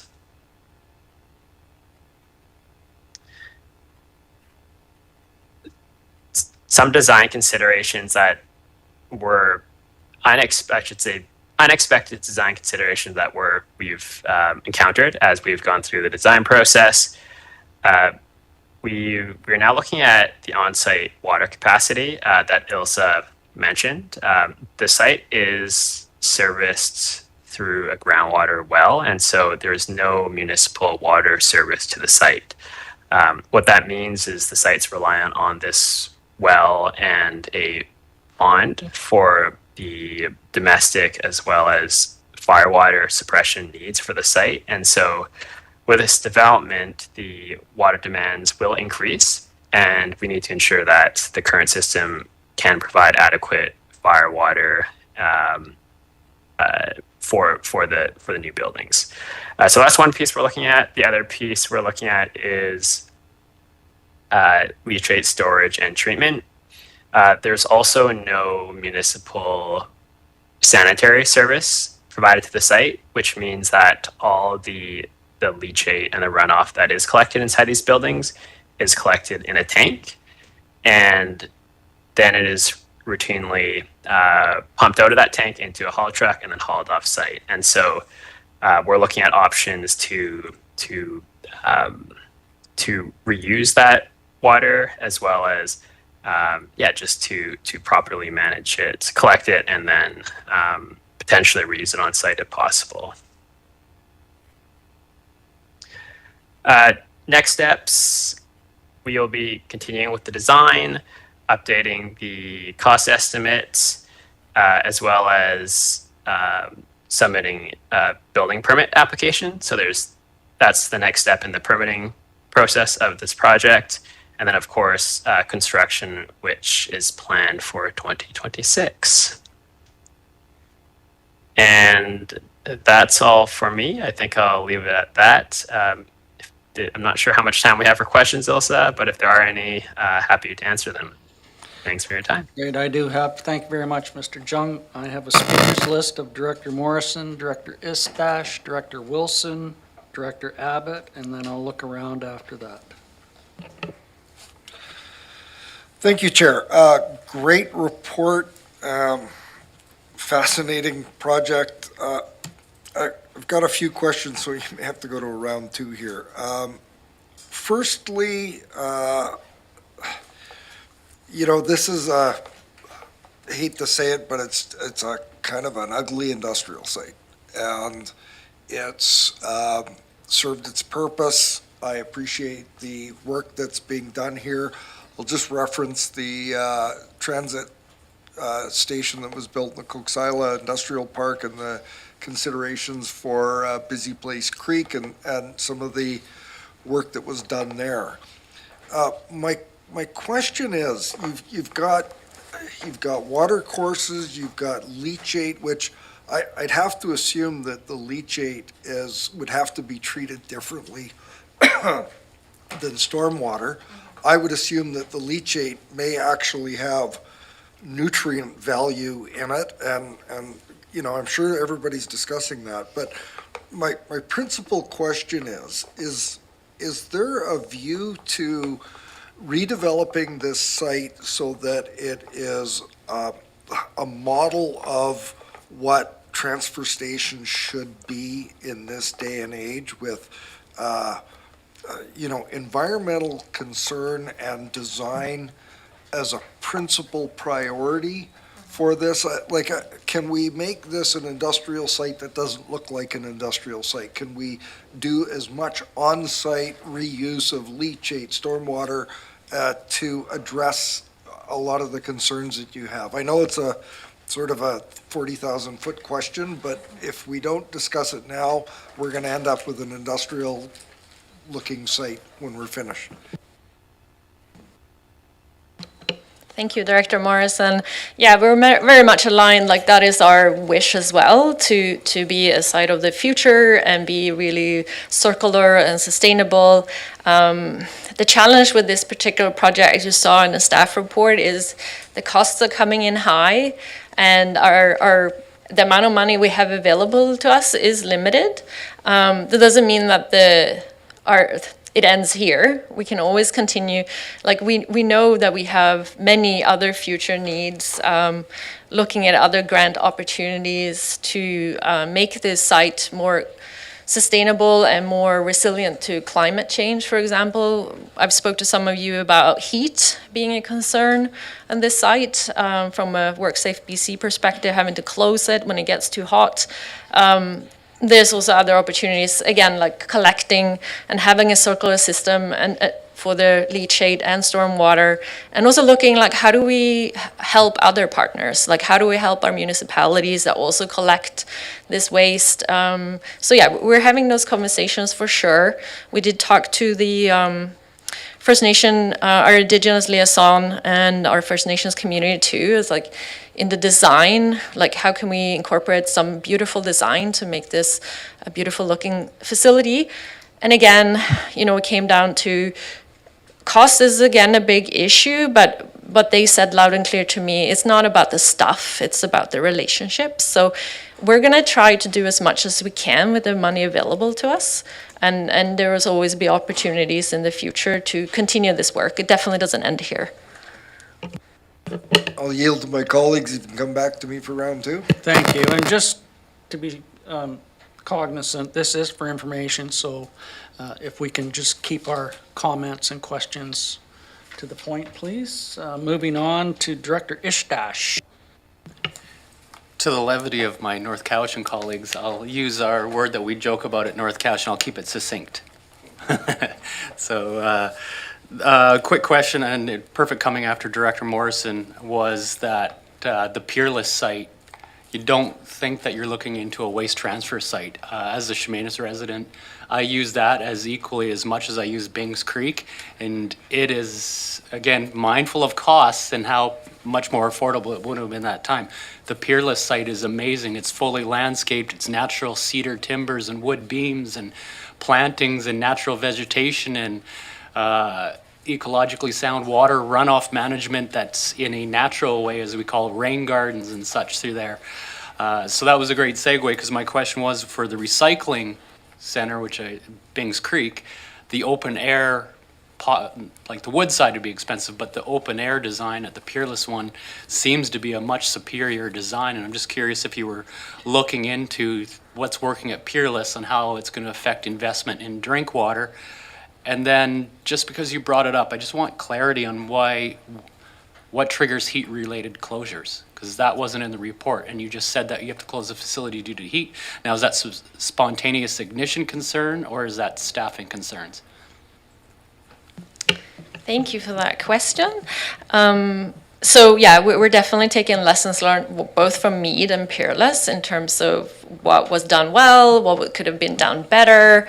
And it's to address all the issues and all the hopes and dreams, this is going to be a long-faced approach.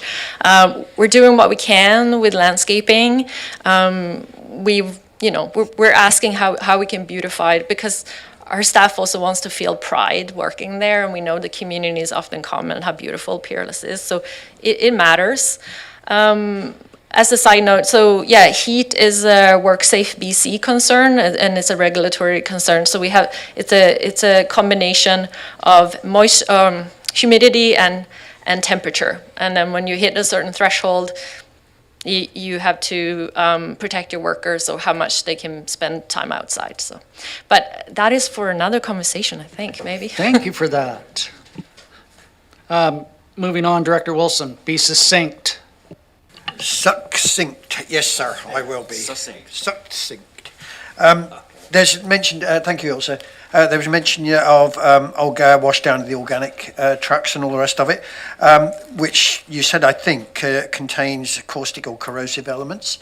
How is the runoff handled? I think you've mentioned already about leachate collection and storage. Does that go to the same place, or how do you handle that runoff? Thank you for the question, Director Wilson. Yeah, so leachate is currently, and in the new building also will be collected in a tank, in a holding tank, and then they will be pumped out and moved off-site for treatment. So that is SPL in Victoria, so it's quite a ways. So again, our hope is to build a much more sustainable system down the road that we can do all that on the site. We've looked at system at RDN that they have.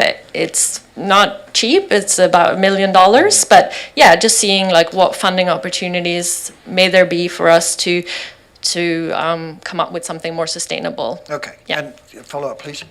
Okay. Okay. The new transfer building for organic waste. That's a big concern to me, obviously, because the transfer has to go somewhere. Any ideas on that one? So thank you for that question, Director Wilson. So as always, when we procure services for processing of any material, we go out to competitive bid. We know that there are a couple of feasible facilities with potential more coming online in future years. So yeah, it really depends on who is awarded the contract.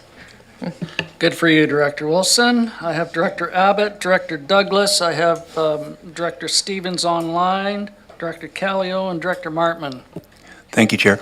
Ms. Sarity, the report references saving potentials, as in getting rid of the scale temporarily would save $100K. What we learned earlier, or what we heard earlier, is what gets measured gets done. And I wondered about the implications of not having a scale for some time. And secondly, there's a notional future savings. I wondered whether you can talk about what possibilities there are for future savings. Thank you, Director Abbott. So by not installing the scales, yeah, we would save $100,000. The thing with the scales is to maximize the load in the trailers. So for example, our garbage trailer, we cannot load them with more than 26 tons. If we do that, we're not compliant with road requirements. So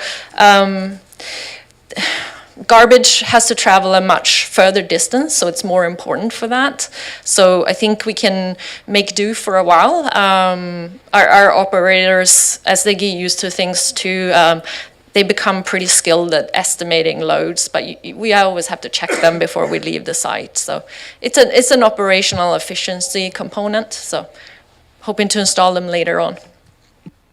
Director Douglas, please.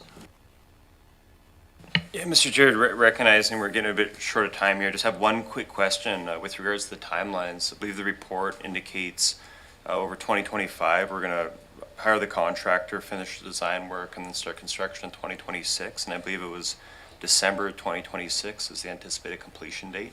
Does staff have a sense of how realistic it is we're going to stay on target, or is there a high level of risk that this thing could get delayed well past that target date? Thank you for that question, Director Douglas. I will probably punt this one over to Curtis Young, who's leading the timelines and set together the schedule for us. Again, I understand that the structure are quite simple to put together, but Curtis, I don't know if you have any comments for Director Douglas. Yes, just to clarify, the question was around how realistic are the overall timelines that were presented? Is that right? Yeah, that's correct. I think most of us on the board have seen anticipated timelines for projects, and it seems whatever the project the local government takes on, there's always these kind of unanticipated issues come up during the process. I wonder if you can, again, comment on how likely it is we're going to complete this thing by that December 2026 date. Sure. No, that's a great question, and you know, there's a lot of you know, I think there's tasks that do have uncertainty in that schedule. We have developed that based on, you know, what we know now and what we think is realistic. I think what I will mention is there's a few. I'll maybe highlight some of the items where there's more uncertainty, which will need to be, you know, as we advance through this project, we will need to update the schedule if needed. One piece is around the permitting timelines, and so that's, you know, out of our control. It's with the municipality of North Cowichan and permitting staff. We've had initial discussions with them to understand the permitting timelines. It sounds like, you know, based on the feedback we received, what we're proposing is realistic. But just from our experience on other projects, you know, sometimes us as the design team will propose unrealistic permitting timelines, and then it ends up taking way longer. And so we are, you know, we're trying to be proactive to start those discussions to ensure that we are incorporating the right amount of permitting time. I would say the other big uncertainty, what we've learned in other projects, is around the tendering process and construction. And I'm sure many of you can appreciate construction. You know, a lot can happen during construction. Based on the scope and what we've seen in other projects, we're proposing about a year for construction, which we think is feasible. However, I would say, you know, that we may have to look at that again as we get closer to the construction date. And often what we do is we'll get input from, once we get to a point where there is a construction contractor, they'll provide feedback into that schedule. So maybe in a nutshell, you know, the schedule is our best estimate based on what we think is feasible at this time, but there is uncertainty, and some of those tasks that I mentioned we'll have to review as we advance in the project. Thanks. Thank you very much. Online, Director Stevens, please. Hi, thank you. Can you hear me okay? Okay. I have two questions. One that's going to make me sound cheap, one that I think will make me not. Just in terms of the organic building, I make the cost at just under $600 a square foot. I'm wondering what the big drivers are in that cost. I'm assuming we're not getting granite countertops or anything in a basic structure. And then in terms of the cost cutting of the two items, if they're needed, and they're most assuredly not going to be cheaper in the future, is it kind of false economy and just maybe bite the bullet now and install them would be the better approach? Thank you. Curtis, do you care to speak to the granite tops? Sure. The major cost item for the transfer building is the concrete for the tipping floor, the push walls, and the foundation, as well as the steel for the building columns and the beams. So that's the biggest cost item for the transfer building. There are no granite countertops. It's just plain concrete.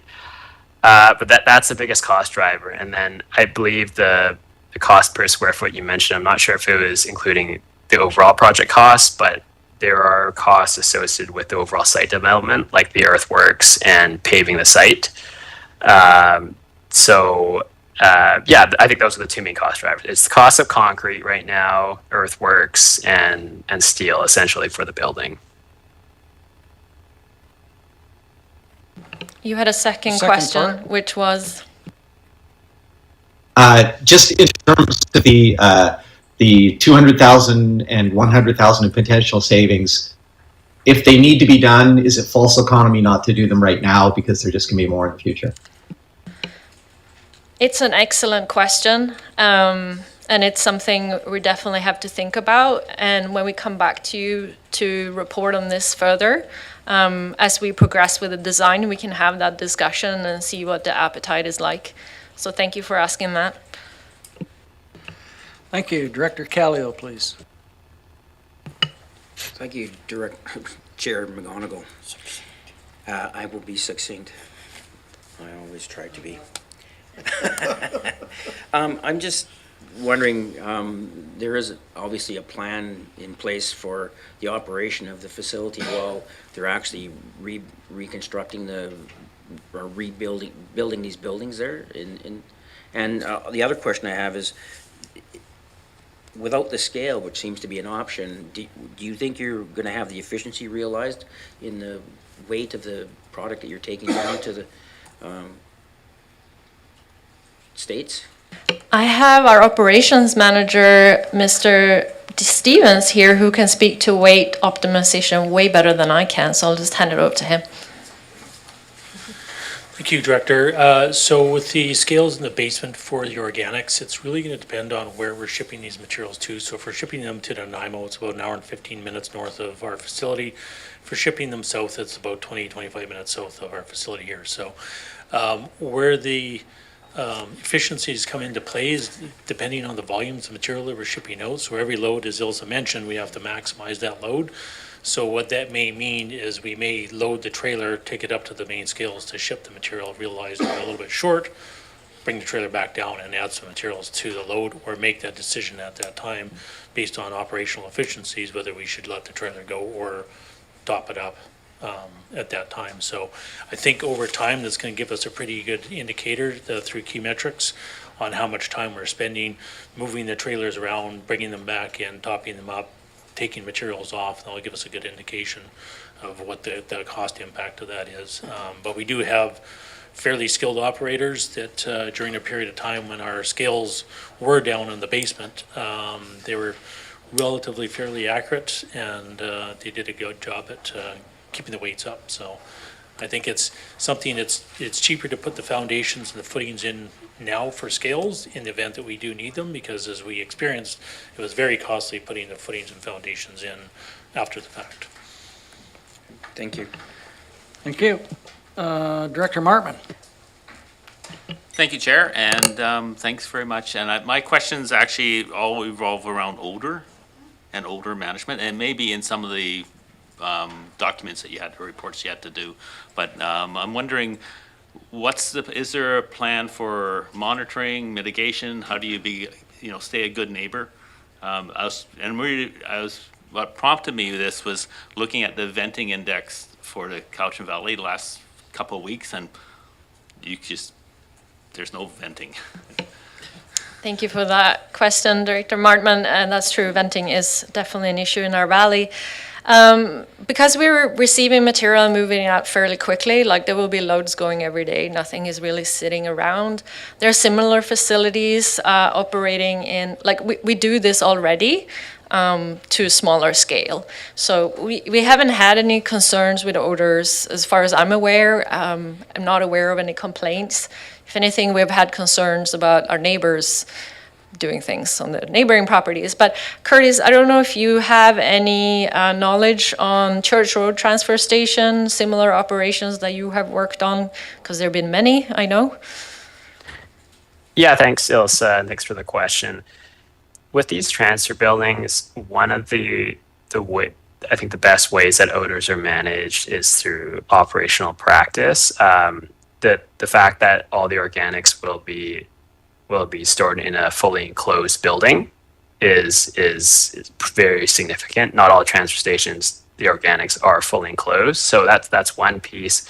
The other piece is around moving the material quickly. So once it goes into the tipping floor, it should be going out within that day or the next day. And so what we've seen on other transfer stations, just generally, if those practices are followed, odors can be minimized.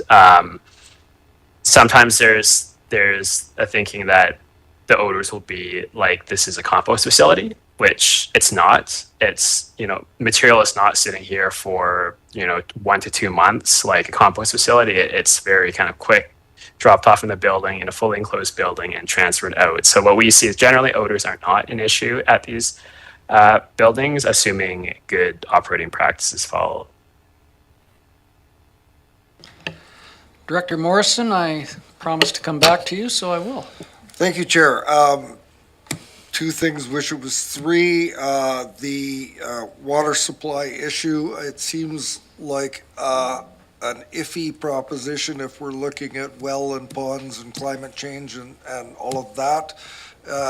There's seems to be much more reliability and certainty with the municipal water supply from our friends at North Cowichan. Is there a decision going to be made on that sooner than later? And my second question is there a percentage contingency for the overall construction of this project, and does anyone know what it is? Thank you for that question, Director Morrison. So in terms of the water, we are having conversations with North Cowichan. This building won't be up and running until the end of 2026.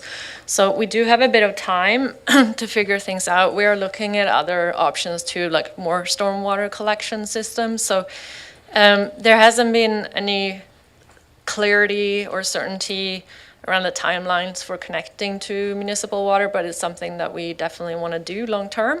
So we'll have to see what we need to make do with. I know Curtis has been working on assessing what our current system can handle, and then if it's sufficient. I don't know that we have that information already today. It's something that the team is finalizing, so we can come back to you to, like, perhaps the pond is already big enough, perhaps the well already has the capacity. We're just not sure at this point, so we need to understand that, and then coming back with what are our best options moving forward. And your second question, sorry? Is there a dollar figure or percentage contingency in this project that can be identified? Curtis, I don't know if you have some information, but the original contingency there was the operating reserves that I alluded to, the 1.16 million. As we saw that the costs have come in from the Class D for 30% high. So as we mentioned, we're looking at where we can save dollars, and we're looking at how we can generate more revenue through additional funding. So yeah, it is a challenging project, both when it comes to cost and timeline. So we're being as diligent as we can. Thank you very much. Thanks for the presentation. Thank you. Everybody's done here. I'm looking around. We've got through R1. Excellent. Thank you, Mr. Jung. Appreciate that. And with that, I'm wondering, with the indulgence of my colleagues, if we could perhaps suggest moving R8 and R9 to the board this afternoon. Is that okay with staff? Okay.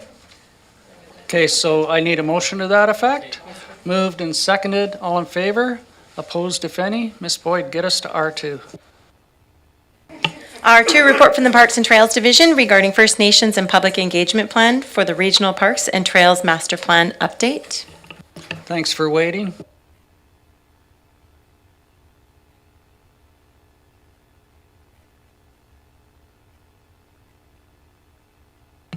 Sorry, let me restart that.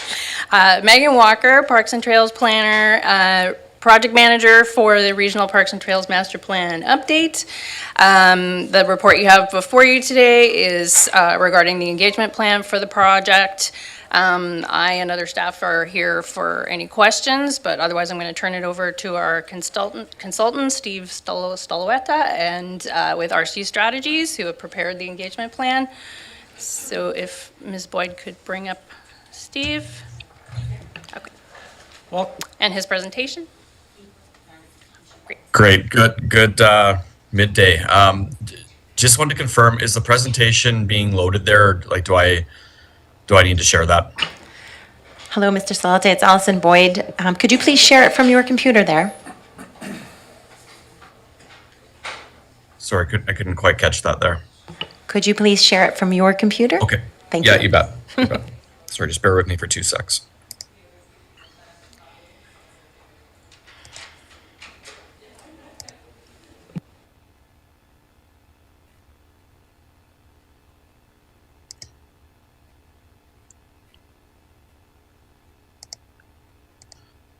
Okay. Megan, can you just confirm that everybody in the room can see my screen? Yes, we can. Okay, great. Yeah, good day, everyone here. And I'm going to go through this fairly quickly. I know you have a busy agenda and probably lots still to get to, but really just wanted to provide an overview of our First Nations and public engagement plan. Advance here. There we go. So yeah, provide a bit of an overview of kind of the purpose and objectives of the engagement process, and then a very high-level overview of kind of the approach and some of the tactics that we're anticipating to use here as we go through the process. So first, to start with the engagement purpose and just a little bit of a kind of a broader overview. Just take, I guess, a step back specific to engagement, looking at kind of a bit of a refresher on the purpose of the master plan. I say there's really three buckets of what we're looking to do as part of the master plan update. The first being to review and as necessary work with staff to refresh some of the planning foundations, so the vision, principles, goals, and some of the actions for the CVRD's Regional Parks and Trails program. And I think it is important to clarify, or just to ensure clarity on that, our focus is on regional parks and trails. So we'll be looking at those foundations and what's changed and where they need to be refreshed, and also looking at kind of the current planning context there and trying to get a sense of what's changed since 2007 in terms of priorities and trends, and our research and engagement will help us get some insight into that and what needs to be updated as part of the new master plan. And then ultimately, the master plan will lead to a framework that decision makers, elected officials, and staff can use to guide both strategic and operational decisions over the next decade and beyond. So why do we need to engage? Well, engagement's obviously a critical aspect of any project like this, and there's a number of key reasons why we need to focus a lot of resourcing on engagement. The first being just to understand from First Nations as well as your residents and various interest and user groups what their perspectives are on regional parks and trails and a number of key topics and issues, how people are using them, what some of the opportunities are, what some of the challenges are with the system, and so forth. So we need to really explore that at a very deep, comprehensive level. We need to also, secondly, get some feedback on the 2007 plan. So understand what focus areas that were in that 2007 plan should continue to be embedded and advanced, as well as maybe those that require some adaptation or potentially even addition to as well. And then also ensure that the new master plan update reflects how the community values, recognizing that, again, it's been a long time since 2007, and you know, as we go forward in society and certainly within your community, things change, and we want to re-embed values that are still valid and ensure that we capture new ones as well. So in terms of when engagement will occur, we have two stages of engagement. The first, which is really us listening and learning from the community, and that's going to launch here around the middle of November, so pretty quickly here. And again, that will be about information gathering and us understanding some of those key topics and issues I alluded to. And then we'll have a second phase of engagement when we have a draft master plan in the spring. And that will be really a review-focused engagement to get feedback on that draft master plan. So two stages of engagement for the process here. Just to touch quickly on some of the key aspects of our engagement approach, kind of some broader things that are kind of rooted in our engagement. The first being just alignment with best practice. So members of our team are International Association of Public Participation trained, and we use that as kind of a pillar for how we conduct community engagement. And you can see the spectrum there on the right, and the majority of our engagement will occur kind of toggle between the consult and involve phases there. Public and First Nations engagement will be parallel, and we certainly appreciate that First Nations engagement is extremely important, and I'll touch on that in a couple slides. But parallel processes of engagement, mention the two stages. And then lastly, our engagement process is intended to be comprehensive. We recognize that people want to engage and need to engage in different ways, and we have a number of mechanisms and methods to do so, to really try to touch as many corners of the community as we can. So then very quickly, just to go through some of the more kind of tactical elements of our engagement here.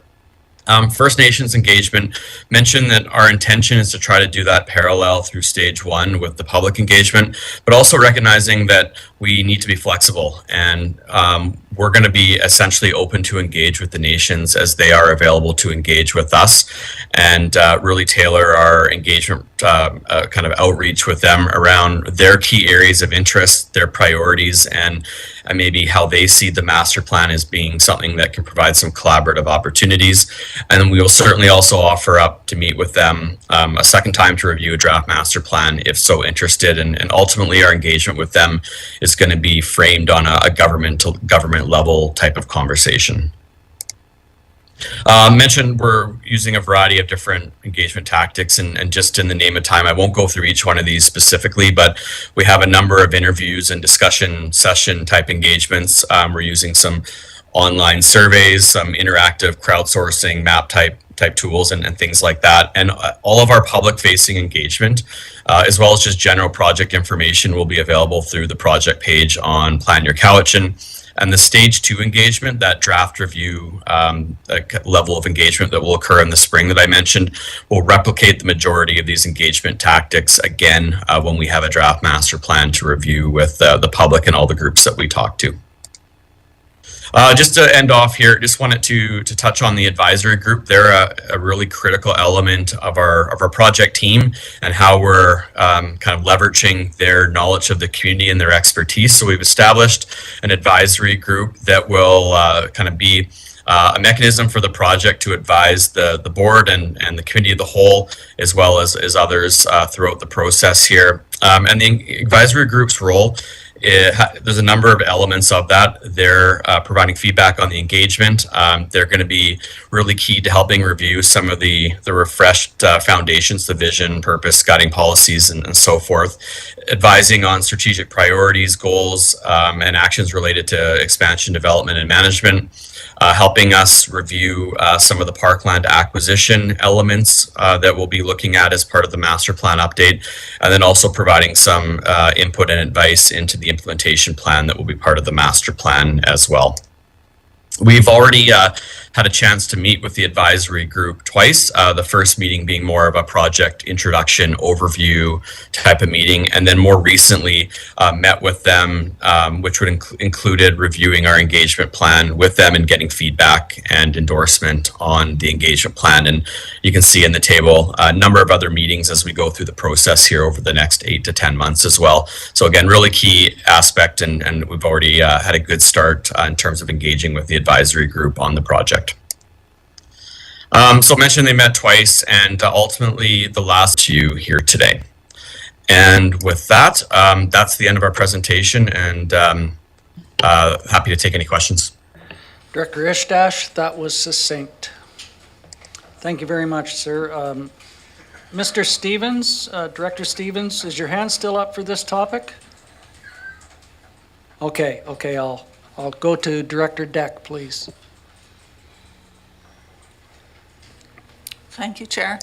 I'm really excited about this engagement process because I know the folks along Mead Creek Road are a very treasured piece of heaven, I guess, near Spring Beach.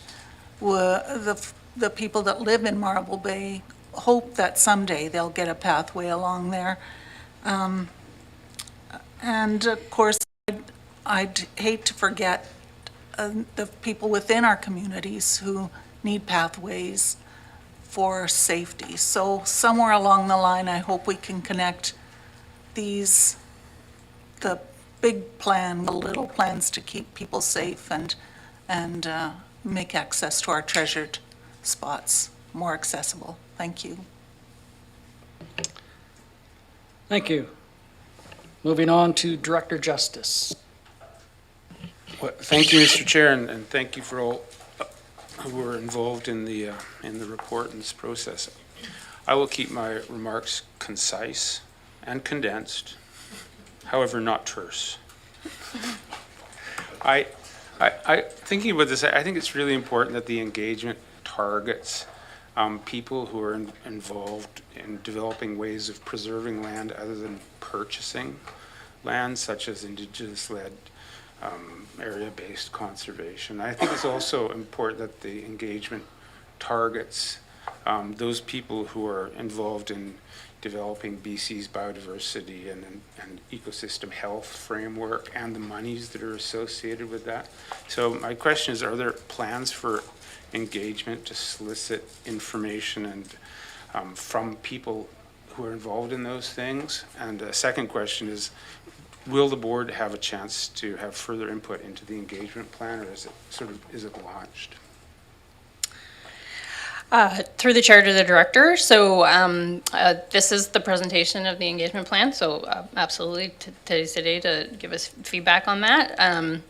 Of course, you can give us feedback as we go along if things need to be revised. But to answer your question about reaching out to those involved in the biodiversity framework, I'll have to check that, and that would be a great outreach to do. We do have an extensive interview as well as an interview survey list, as Steve mentioned. So that does definitely include like the Coastal Douglas Fir Partnership, several provincial ministries. So I'll have to look into the biodiversity framework, but we're looking to get a feedback from a broad range of those groups. Okay, great. And if I might just briefly follow up, are you also looking into other ways of preserving land and ecosystems other than purchasing through those? Absolutely, that's one of the core principles for the project. Excellent, thank you. Director Abbott, next, please. Thank you, Chair. Thank you for a great report, Mr. Sluda and Ms. Walker. My question pertains to the advisory group and just sort of background information. How was it selected? How did the community learn about opportunities to participate? And are there any openings for more volunteers on that committee, advisory group? Sure, through the chair to the director. So there was an extensive outreach process to collect expressions of interest for that advisory group that was last fall. We brought forward those some recommendations to the board, and we actually did that twice. So we have a group of 12 representatives that were selected by the board. We've had 2 meetings so far. Feedback has been great. In terms of adding additional members, it's a formed group now. We have a broad representation of interests within that group. So so far it's been working really well. Thank you. I have Director Nicholson next, please. Thank you. I really appreciate the update, and I hope we get them regularly, because I think this is an important process. I have a quick question about the advisory group. Have they actually reviewed the engagement materials or just the approach so far? They reviewed the engagement plan similar to what was attached to the staff report. But not materials or the questions? Not the detailed materials. It was just, there's a lot, and it would be a lot of fine-tuning of wordsmithing between a large group. So, but they've given us some great feedback that we've incorporated into those materials. Great. And so I'm just thinking about what Director Justice mentioned. I really think it's important. Is there a room in this process for maybe a technical advisory group on some of the issues? Because I really think that there's an opportunity to be a leader in land conservation, not just through CVRD parks. And I think that's the only way we'll get to the kind of conservation that we need. And so it strikes me that this is an opportunity to try and bring people together to think about the Cowichan region and where we're going with protection of the important ecosystem values that we like. Through the chair to the director, well, as those are important considerations. As you know, there's also another effort being planned for the regional conservation strategy, and I'm not sure if they're looking at incorporating a technical advisory committee into that work, but we are, there's definitely some synergies between those two projects. Their timescale is maybe a little bit behind ours, so we'll be looking throughout both processes to see how they can inform each other. But for this project, we're moving forward with the data that we have available. Thank you very much. Director McClinton next, please. Thank you, Chair. For those at home, just part of my costume that you weren't seeing. Just a quick question, you know, and I'm sorry, I haven't gone through your report in as much detail as I should have, but just as we're doing this engagement, I'm just reminded last year when we were talking about the park acquisition fund and it was kind of brought in late, you know, so in that context, I think it's always important to get, you know, contrary opinions, right? That I think people that are going to be responding to this are going to be very excited about it. So just, you know, is there going to be a mechanism for helping people understand the costs or, you know, things that they want to see happen, that's in scope, out of scope, that sort of thing? Like, how is that part of it going to be, how are we going to engage people on cost, really? Through the chair to the director, absolutely, that's an important aspect of the program. Certainly, we all saw what happened around the table during budget deliberations last year. And it is an important goal of this project to stay on track for the schedule so we can bring you back a plan that is considering those issues so that you will have that on the table for 2026 budget deliberations. So with that in mind, we are including questions within the survey as well as open house materials to kind of take the temperature on how people are, if the support for the acquisition fund is still strong or what that level of support is. And likely with stage 2, we'll kind of follow up with, depending on what we hear back, we'll follow up with more detailed questions. Follow up? Just a follow-up comment, if I may. That's great. I think it's important, and it's going to be challenging because I think, like, the people that would be in contrary to this are often just right as they're hearing about their taxes. So I think that is going to be a challenge. And I just want to point out, I really like Director Justice's idea about collaboration. If we can get multiple, you know, entities working, you know, especially Indigenous First Nations, I think that's just a fabulous idea. Well, thank you. Director Martman, please. Have to think that those comments through. My comments or question is, the first one is around the tactics. I guess I'm not familiar with that word in engagement. I thought methodology was probably softer with First Nations. I'm wondering if what's the experience of the consultant in getting feedback through the process outlined? I might turn that over to Steve. Sorry, I only caught about half at the audio is a bit choppy. So Megan, would you be able to kind of transcribe to have me do this, but kind of transcribe into that question for me? The director was asking about the First Nation engagement tactics that you have proposed and what your experience is with getting feedback on that from those methodologies. Yeah, great question. Thanks for the question. And through the chair to the director, I would say our experience with First Nations engagement in general is best done when we're as flexible as possible. Like, so a lot of the First Nations, and, you know, you have 10 of them, they're busy and they're being engaged on a whole bunch of different topics, and like, there's a lot of demands of their time. So our approach, which we've embedded in our engagement plan here, is to really be as flexible as possible. So we've sent out through staff a communicate to the 10 nations and heard roughly from about half of them that they're interested in participating. And the next step for us is just to set up some meetings and kind of explore where their key areas of interest are and even how they would like to be further engaged in the process. And that's going to be a little bit different for everyone. So again, I think our overall approach is just to be as flexible as possible. And we've had some really good successes in the past. And then in other projects, we've had a real tough time, honestly, getting the First Nations communities to be interested in being engaged. So it's been a little bit hit or miss for sure. Follow up? Well, yeah, thank you. I think the flexibility is a big one. I think it's always hard when you start with a paper document as your sort of your initial introduction. but I'm hoping, for the best for that. The second, just a point is that I represent an area that's at the very north of the district, of the regional district, and our communication isn't through the same communication that comes through the Duncan, North Cowichan area. So the Chronicle, the Ladysmith Chronicle, the Nanaimo News Bulletin, and the Take 5 are the ways that we get our information out to our communities. Thanks. Thank you. Director Wilson, please. Yeah, thank you, Mr. Chair.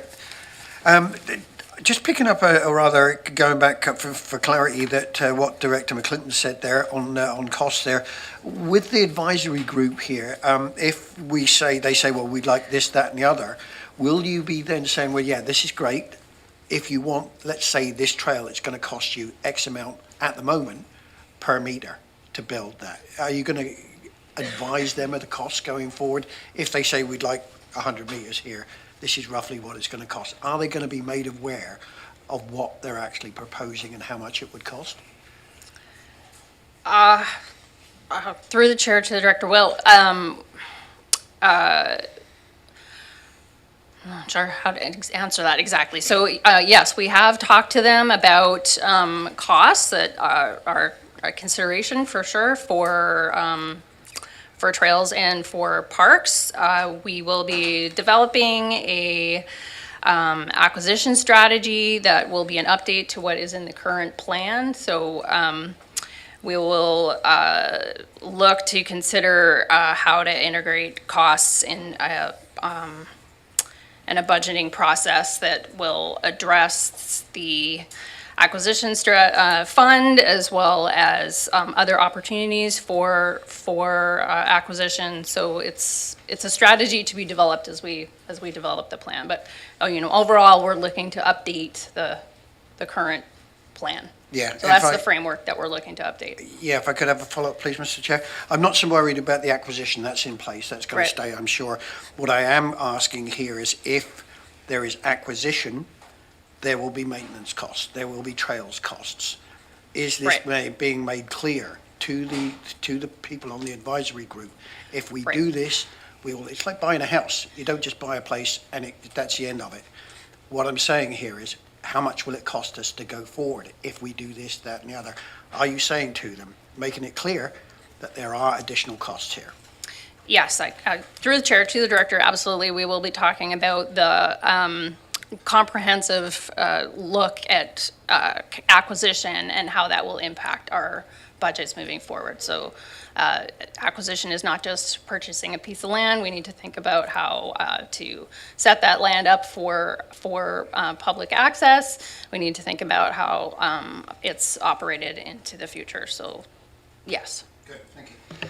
Thank you. And we've been asking for this update for quite some time. And one of the questions that I have is specifically to the regional parkland acquisition and its implementation through referendum on a set number of properties. And what would the impact be should something come forward from the advisory group and then to this board for consideration, having the impact of that referendum question?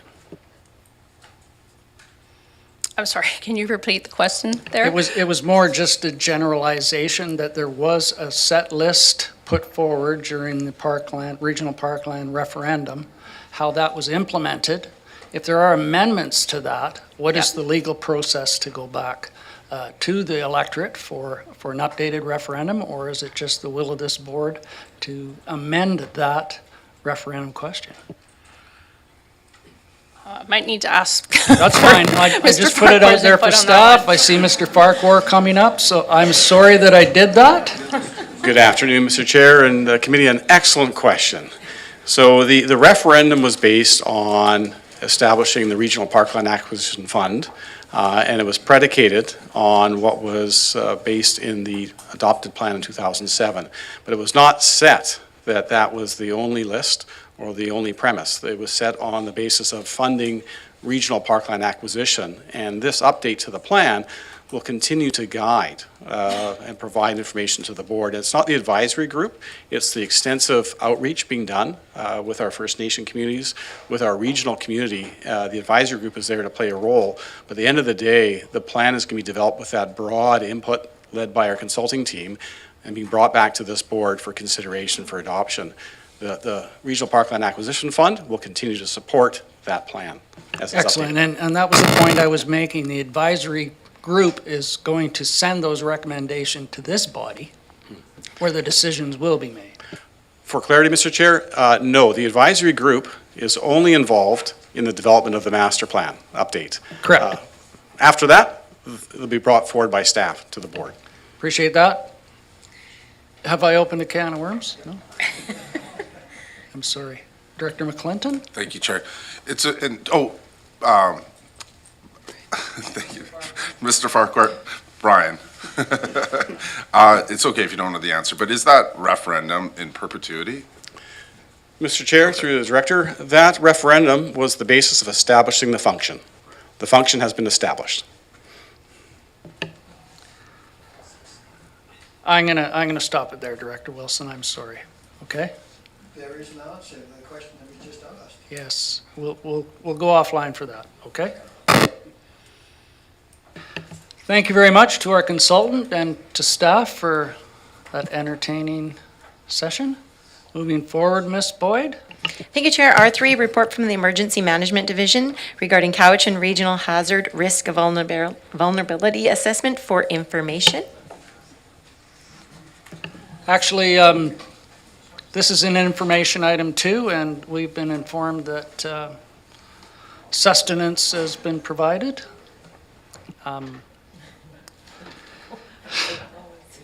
I don't like dealing with hangry directors, so what is your pleasure?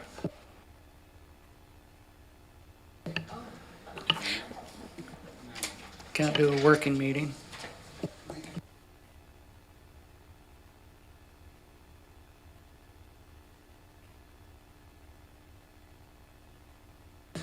I made them sit here all day for this.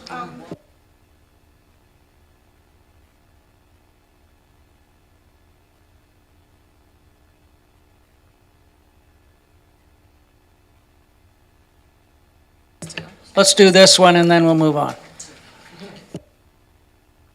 If you need to grab a plate, please do, but take your video off so people don't watch you eating.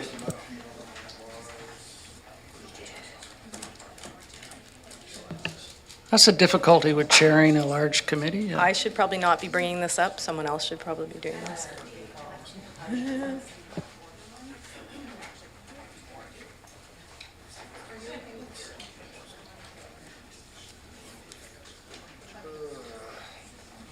Sorry, I don't see it in here. I don't see it. It's R3. It's not in there. I can throw it in there. Okay.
And while we're waiting, also looking for your indulgence in moving R6 to the board, which needs board approval today anyway. Moved by Director Abbott, seconded by Director Callio. All those in favor? Opposed, if any? That motion carries. I know. And we're still waiting for that presentation to come up.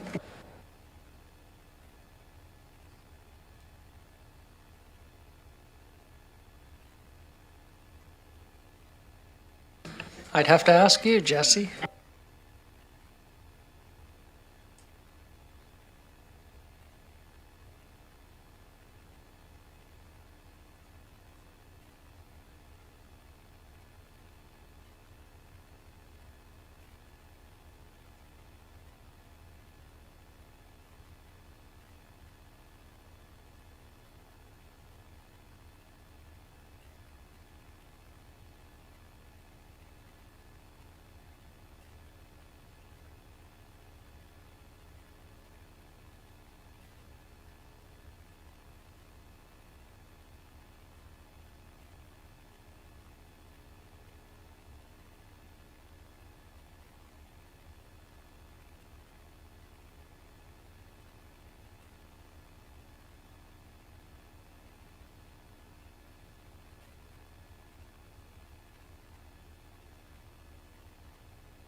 Okay, we're back, ladies and gentlemen.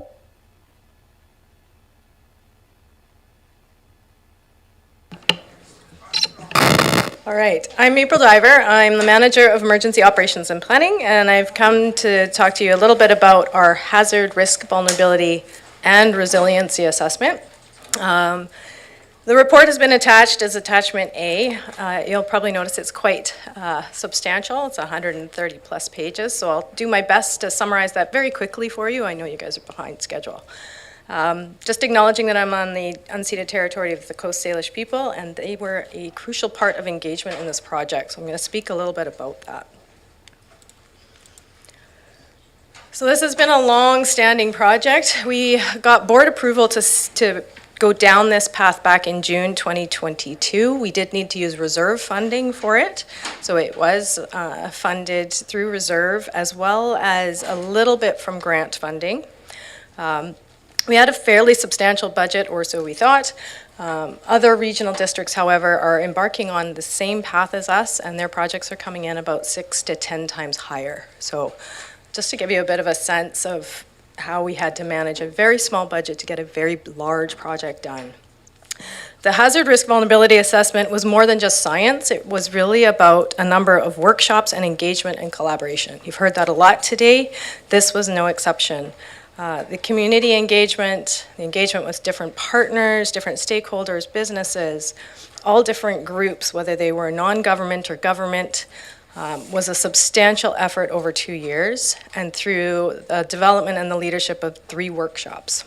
So we had 2 consultants, Ebwater and Shift Collaborative, that led the project. And these participatory workshops were really how we looked at risk across the entire region and got that community perspective. So I think that's really the difference of this report compared to other risk assessments that we get done, where it's largely just the science. This was a combination of looking at all the historical documents we have, the science, but then also actually talking to the community and trying to build that risk assessment from the ground up.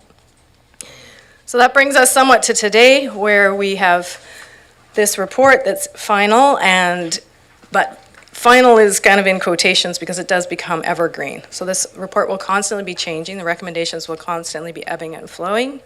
But the next piece of it is really about how we communicate it to the public and the visualization piece. So sharing our risk picture with the public becomes really important. And that's the piece that we've also just begun to, we're just about ready to launch.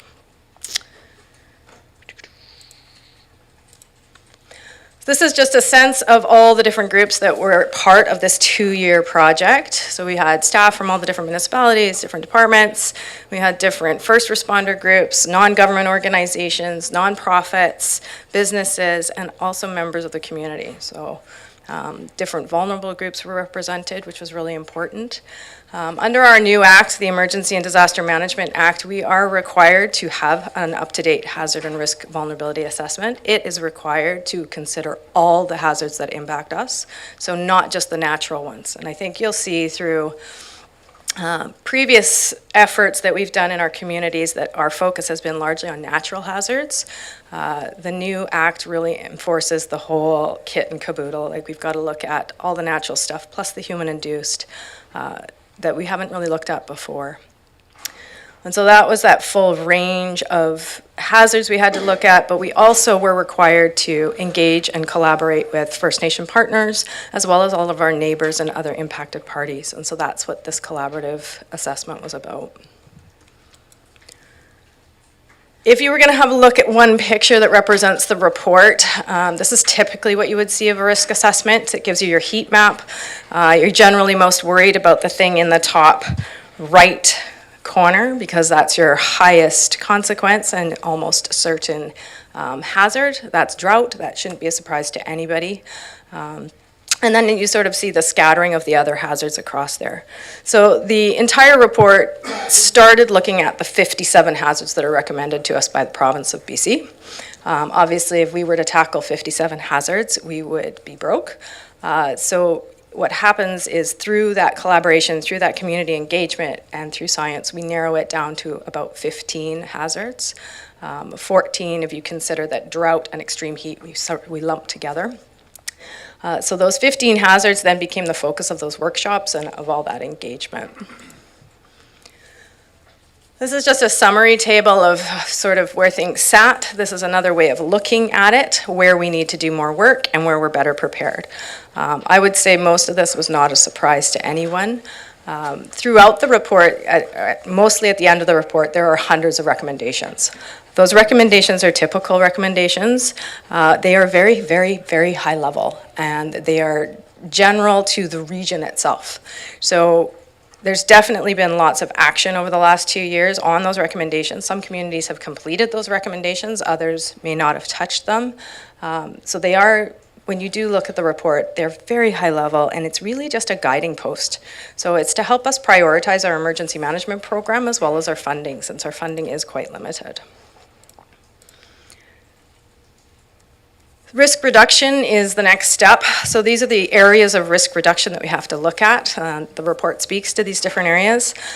So we can look at risk reduction in terms of our understanding of risk, better understanding the risk, researching it, and planning towards it. So there are some areas of risk reduction we haven't quite tackled yet as a region.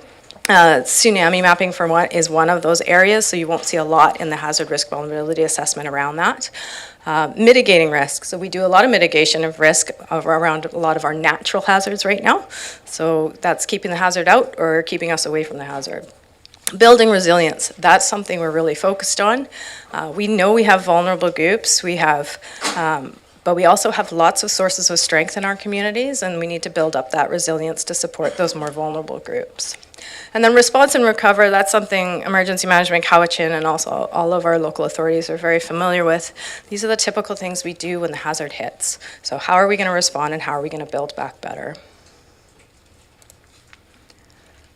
So really, there were a few high-level but very important findings, none of them overly surprising, but they do help us sort of guide our future strategic plans as well as our budget.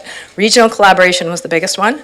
So everything that we do, we're finding that the more we collaborate regionally, the more money we save, the more risk we actually address, and the more it just makes sense. Our hazards don't pay attention to borders, so neither should we.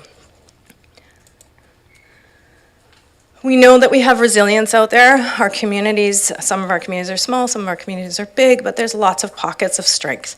We need to focus on that, where that capacity exists, and really build it up. We need to support those community groups with resources or information or tools so that they can become strong from the bottom up rather than the government providing the support from the top down.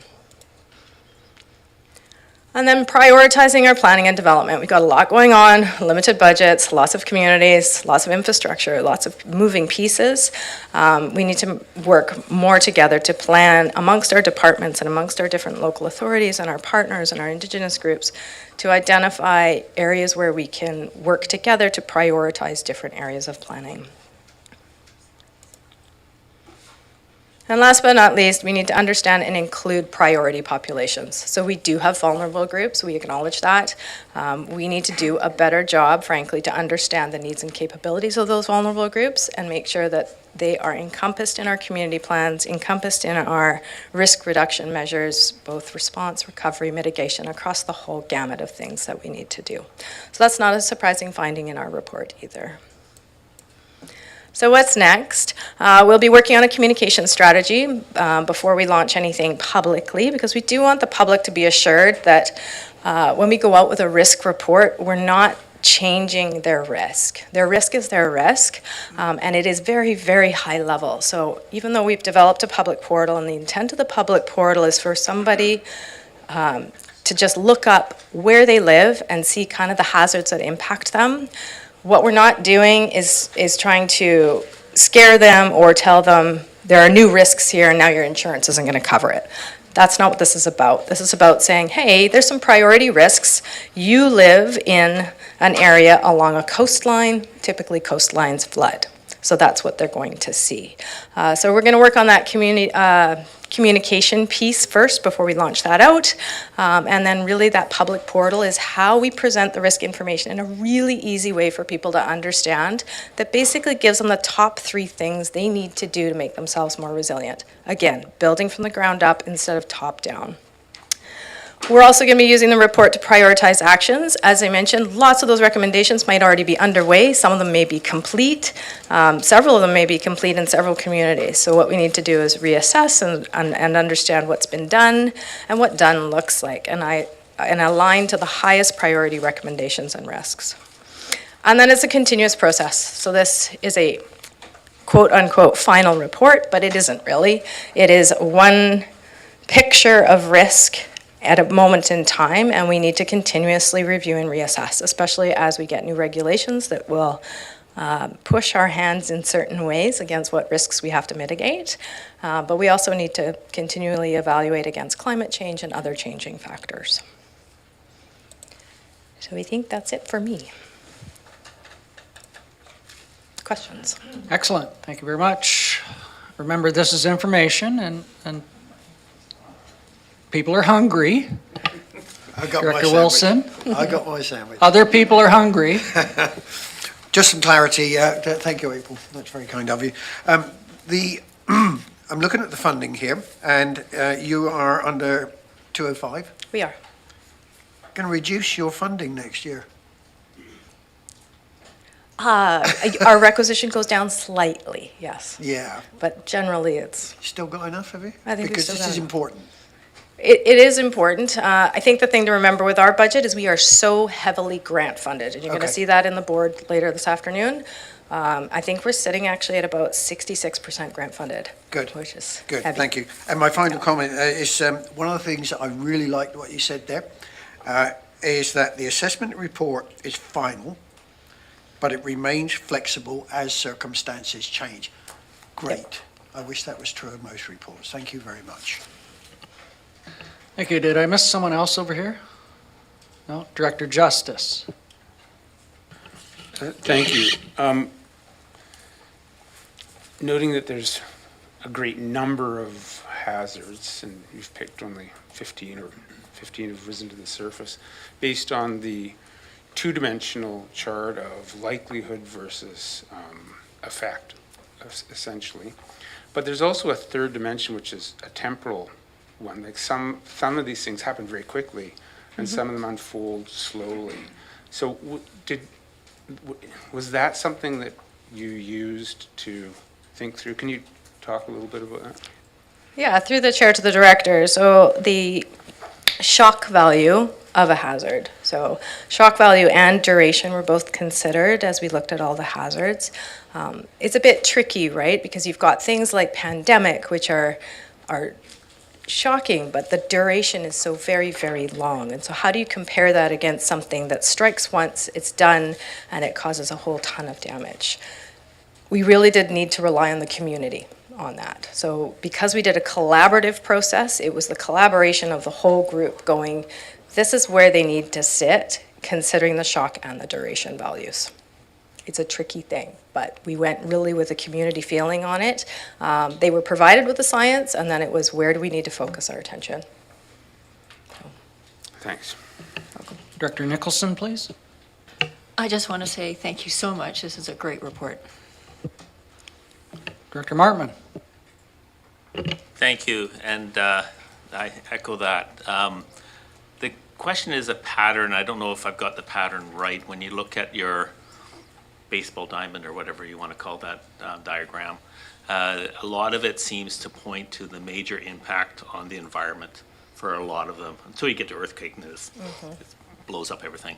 And less on the economy. Is that generally correct? Because I guess the question that comes out of it, how do you convince people to put money into the environment part of it as a resilience when the impact to the economy may not be big? And I don't know if that's a thought for the future. Yeah, through the chair to the director, I think it is a thought for the future. All of the risks were looked at in those workshops across a variety of factors: economy, reputation, environmental impact, cultural impact. And I think there were a lot of values there that they had to assess where things are, both personally, but also as organizations, because many of them were representing organizations as well. I think it's just a future consideration. We have to look at the hazards, look at the priorities and the recommendations that have come out, and look at the value in tackling those recommendations. Are they economic? Are they environmental? If there's more than one value there, then it should float higher to the top of our priority list. Thank you very much. That concludes my speakers list on this topic. I think you'll stay there for the next one. Ms. Boyd? Or your colleague? Thank you, Chair. R4, report from the Emergency Management Division regarding Regional Emergency Management Service update and confirmation of mandate. There's a recommendation there. There are recommendations there. Moved by Director Douglas, seconded by Director Nicholson. Any input on this? Sorry? Director Justice. Thank you. The report notes that the EMC CAO advisory group recommended a pause in the exploring a standalone regional emergency thing until such time as the regulations were in place to support the legislation. Can you just very briefly or concisely or succinctly sort of describe what are the sort of unknowns about the legislation in terms of how they might play out in regulation as it would affect this decision? Yeah, so there's two pieces that we're really looking towards in terms of regulation. We know the new act has exponentially increased the local authority responsibilities in terms of service delivery, planning, all phases of emergency management, some of which we don't touch right now or didn't previously, mitigation being one of those. So for us here in Cowichan, it's really about understanding how the province is going to roll out what they envision, particularly for something which they term as a multi-jurisdictional emergency management organization. And when we look at the sort of the leading decision from this board back in 2022, that really is now defined in legislation as an MJEMO, Multi-Jurisdictional Emergency Management Organization. But we don't have any clarity around the structures that the province envisions to support that. There are a number of sort of pieces of, I guess we can call this legislative friction, including, the ability of an MJO to spend and make response decisions on behalf of his constituent members, and how that might be supported. And we know the province is working towards sort of a regulatory model. I think, from the very spirited and repeated conversation at the CAO advisory table, I think it was determined that it would be better to wait to see what those instructions were from the province, so we didn't build something that we then had to unbuild in a certain way. The other part is the local government regulation, which is going to take all of those new responsibilities of local government and put them into regulation in a way that it's so that we can better understand what the legislation means in terms of level of engagement, level of planning, et cetera. So within that context, I think there is still, I think, unanimous agreement amongst the CAO advisory that there's plenty of work to do in the meantime without moving towards a separate governance model than a CVRD department. Thanks. Sure, it certainly makes sense to wait till you know what the ground rules are to do something like that. Thanks. Director Morrison. Thank you, Chair. And I'm just looking at, I don't know what page it is, but it's the three options that were suggested. The CVRD department, number 1, number 2 is standalone independent model, and standalone independent model administratively supported by the CVRD. Do we have any sort of guesstimation as far as timeline for that? And it's important for me to know at least, because we've gone from emergency management, which was more or less an electoral area function, to what felt like a download from the province with the new legislation. And it's unsettling to think that they've downloaded this responsibility, and I thought it was to the regional district, and yet we still don't have a strong foundation as to what it's going to look like moving forward. So I don't need you to go into the details of those spirited discussions, but any detail is around timing when this can be settled? I think one of the resolutions before you is the extension of the existing agreement with updates, moving us towards, at least in some areas, particularly response, the idea that we are now responding regionally, and we have protocols and systems and guidance in place to do that. The other thing that I think is within consideration is the addition of technical advisory. So I think part of the conversation that was happening, that continues to happen at that CAO table, is that because of the increase in scope for what the province considers emergency management to be, it's very important for each of the members of that agreement to have the right players from their organization contributing to the conversation. And I think, my sense from those conversations is that by extending us, we're buying this some time to really get down to a point where we can comfortably approach, okay, what's the next step? What's the timeline for that? Okay, seeing no more hands. Now I see another hand. Sorry, I thought you had Chair Segal. a longer list. I just wanted to say in your comment of spirited conversation, just want to commend you for all the amazing work that you've done. And that collaboration has its challenges, and I just want to honor you and say that we really, really appreciate what you do. And with that, I'd move the recommendation. It's been moved and seconded. Oh, it It's already on the has? floor. Sorry. I have Director Staples next.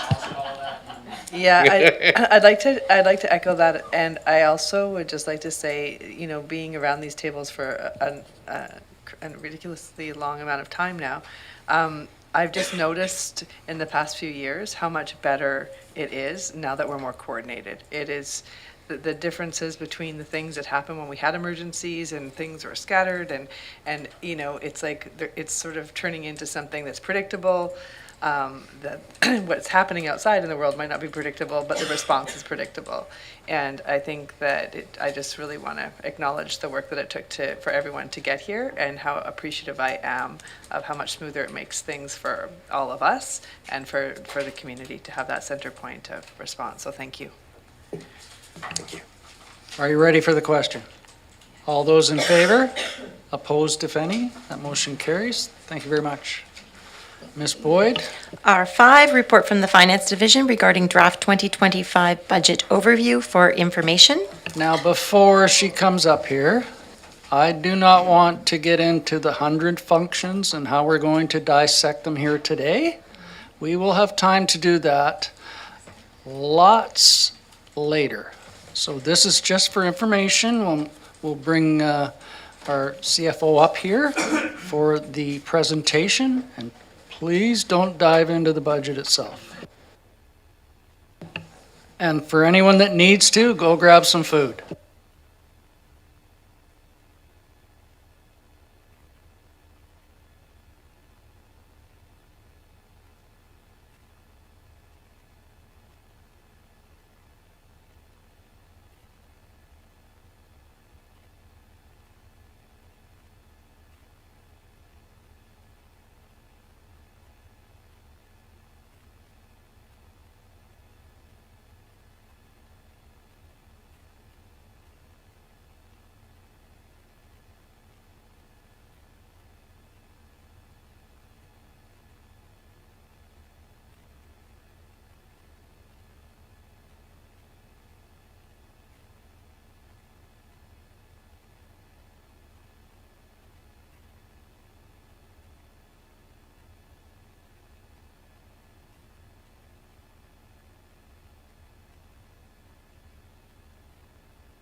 Okay.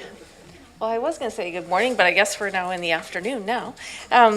So I'm here just to present just a high overview of the 2025 budget that we have now completed, and it's up on the website now. Okay, how do I?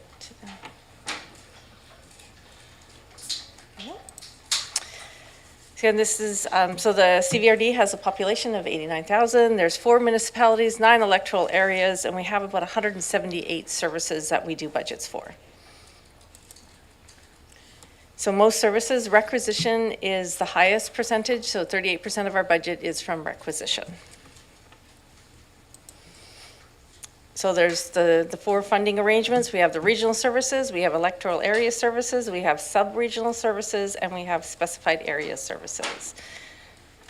So regional or benefits the entire region of all areas participating in it. So solid waste is a good example of that one. Electoral areas is shared by all 9 electoral areas only, and that the library is an example. Sub-regional is funding in areas participating in the service, so transit is one, some service areas belong to it. And specified areas are services set properties that do not make up the entire electoral area, but they want to, so fire service is one, and then people can elect to get into those areas. So for the regional services, the 2024 requisition was just over 36 million, and it has gone up to 41 million, as you can see on this slide. The largest increase, again, is from regional recreation.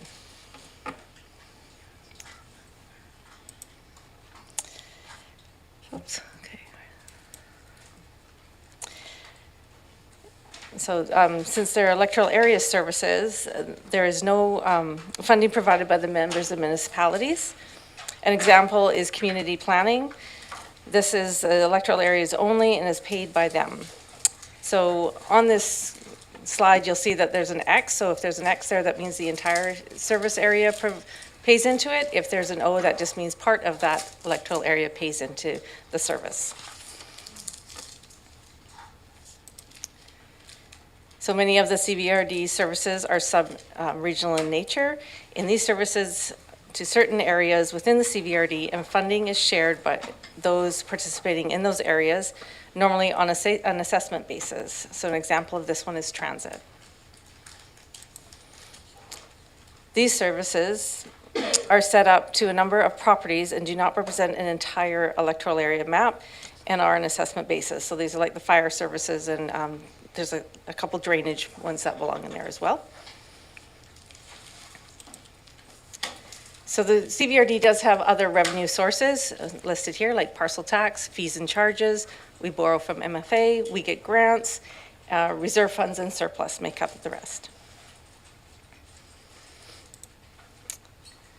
So there are some services, areas that are funded by other means. So these are the ones that don't have requisition, but they have other means of function. So parcel tax is in user fees or services, and the water and sewer services. Curbside is a big one that is a user fee. So this is an old one. Ignore the word supplemental. We no longer call them that. The current budget is an incremental approach. The current activities and staffing levels are considered core and used as a baseline for upcoming budgets. The approach used the core as the basis for the preparation of the budget, and requests for changes to current service levels are treated as capital asset investments or service enhancements. So that's what we've changed the name to now. Core expenditures are defined as those required to maintain current staffing levels, service levels, and capital. So capital asset investments or service enhancement requests for the purpose of budgeting are defined as items additional to current staffing and service levels, and capital that requires increased requisition or user fees. So we have the mandate, which was provided to us in May, and that the board requested that we maintain the current levels for core services, but explore opportunities for efficiencies within their budgets. So this is the proposed budget. So we've gone away from the percentages, as you can see, and we're doing a cost per 100,000. So on the left side of the slide, we have the cost that was for 2025. Then we've gone over now to the cost for 2024 and the change from one year to the next for each individual area. And as you can see, it's a small change from 64 cents up to the highest is $16.01. The next part of the slide, we show the 2025, which includes all the capital asset investments and service enhancements. And then what was last year's, again, it's the same as what the other side was, because this is at the final end of the budget. And then your change there. So going from $4.93 up to the 28. And then there's the difference between the two.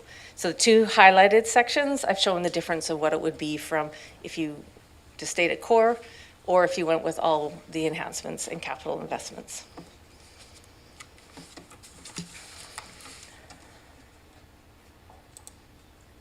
So this is just an overall looking more of a condensed, this is what we will be posting onto the website, and as we make changes over the budget meetings, we will update this part and put it back onto the website, so people will start to see a cost per 100,000, and it makes it a little bit easier when talking to taxpayers when they phone into me, that we can, when we get down to the cost per 100,000, it just seems to make more sense than a percentage.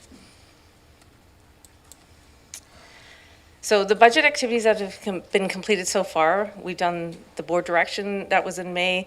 The departments went and did all their budgets and brought everything to us. Finance did their final review. We brought everything to SMT in October, and they went over all the supplementals and picked out the ones that were going to be presented to you, and that is what the listing was that is presented as part of this report. Those are the ones that SMT decided were the ones to go forward. And then today is the budget presentation. So next, coming up in November, we will have all the Recreation Commission meetings that Finance will be attending to get information from. December 4th is the Electoral Area Services meeting, so the 2025 budget for all electoral area services, plus their attached capital asset investment or service enhancement will all be in the same report for you to review all as one at one time. So if you're looking at parks, you will see the parks budgets as well as their enhancements at the same time in the same report. There won't be a separate day today, so you'll look at one as a whole, and that will be the day that if you have changes, bring those changes for those days, because that's the day that we will finalize the changes for electoral area services. On December 11th will be the committee of the whole, so it will be everything else of all the regional, sub-regional, everything that goes will be at that one as well. In the same reports will be their capital enhancements and everything at once, so you'll view one budget at one time instead of having to think little pieces. So in that report, we'll show the effect of each one. And then in January, we'll be setting up for public meetings and final adoption of the budget, which will make us ready to bring it in February for the final and have the adoption of the 5-year financial plan. And so these are the schedules that are going to be on the website. Our website is now up to date. We have them. The only thing that's missing is 2 fire departments, and that is just because we're waiting for 2 municipalities to complete their budget reviews, and then once we get those, we'll be able to update that information at that time.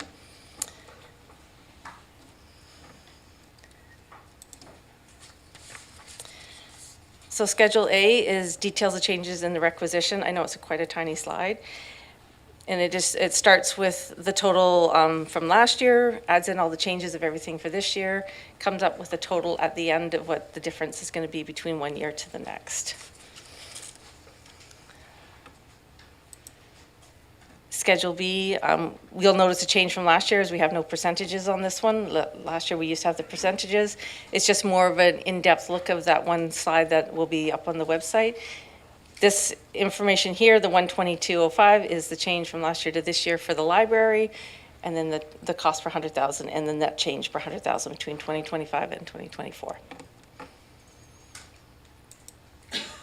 Schedule C is just a history of the tax requisition over the years, so we can give a nice span so people can see how we've changed over the years. And then Schedule D, again, is an individual breakdown for each individual electoral area. We'll have one, and these are all on the website under Schedule D. This is the information that goes on the tax notices as well that we send out as a backup. And yeah, there's a little bit of change because the province adds a 5.25% onto these amounts that go onto people's taxes. So there is a little bit of a difference when these amounts, when they look at their tax notice to what's on their tax, like on their tax notice to what they get as a backup and what our website is. There's always a little bit of a change. But there'll be one for each electoral area. The top part is what everybody in that area pays into. The bottom part is what everybody, like if you're in that selected area, specified area, you would pay into those. So not everybody pays into those. Schedule E is the one that is for, again, for each electoral area and municipality. They'll be on the website. Everybody has the information in there. Tells you what the average cost per home will be as an increase. And these are all based on the 2024 assessed values. At the end, we don't have any new ones yet. Schedule F details the assessment value of property by jurisdiction for the last few years. As mentioned previous, the 2025 assessment roll is not released until December, so these are all based on 2024. Once we have the new ones, we will put them in. Schedule G is a breakdown for each electoral area, so in municipality, and how the tax gets broken down by the different classifications within the area.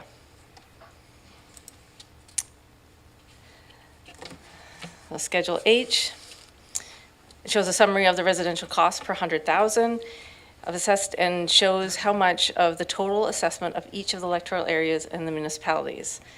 So for instance, Area B has 24% of all the electoral area assessment and 12% of the assessment for the entire region as a whole. And Schedule I is all of the history for parcel tax for all the water and sewer systems. And Schedule J is all the user fees for the history for the water and sewer systems. And then on the website, there'll be one for like a link for each function that we have, and in that function they'll have a summary sheet, which is the first one, gives a bit of a descriptor of what it is, and then how the breakdown is between the electoral areas and the municipalities, if the municipalities in that pay into it, and it just gives a break, and then it also shows a cost per 100,000. So as things change and we're going through the budget, we will update these as we go along. So after the 4th and after the 11th, we will update this information. Second page of this is their 5-year financial plan, and then we have the detailed budget from VADM, and it gives like the actuals for 2022, 23, what was the final approved budget for 2024, and then what's working paper for 2025. And that is so the non-core service expenditures that primarily reflect asset management investments and initiatives tied to board approved plans and strategic priorities. So that is what SMT looked at when they brought all the service enhancements and asset enhancements to. They would look at all was it in a plan approved by you? Was it your strategic plan? Those would kind of come to the top as ones that would be brought forward. Senior management prepares a recommendation respecting the mandate. They always had the mandate in mind when we had that meeting. They were always discussing that.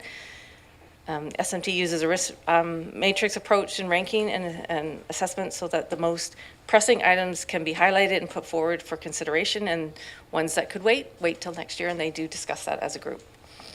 And then goal is for clear, prioritize options for further detail, and that will all come out in December.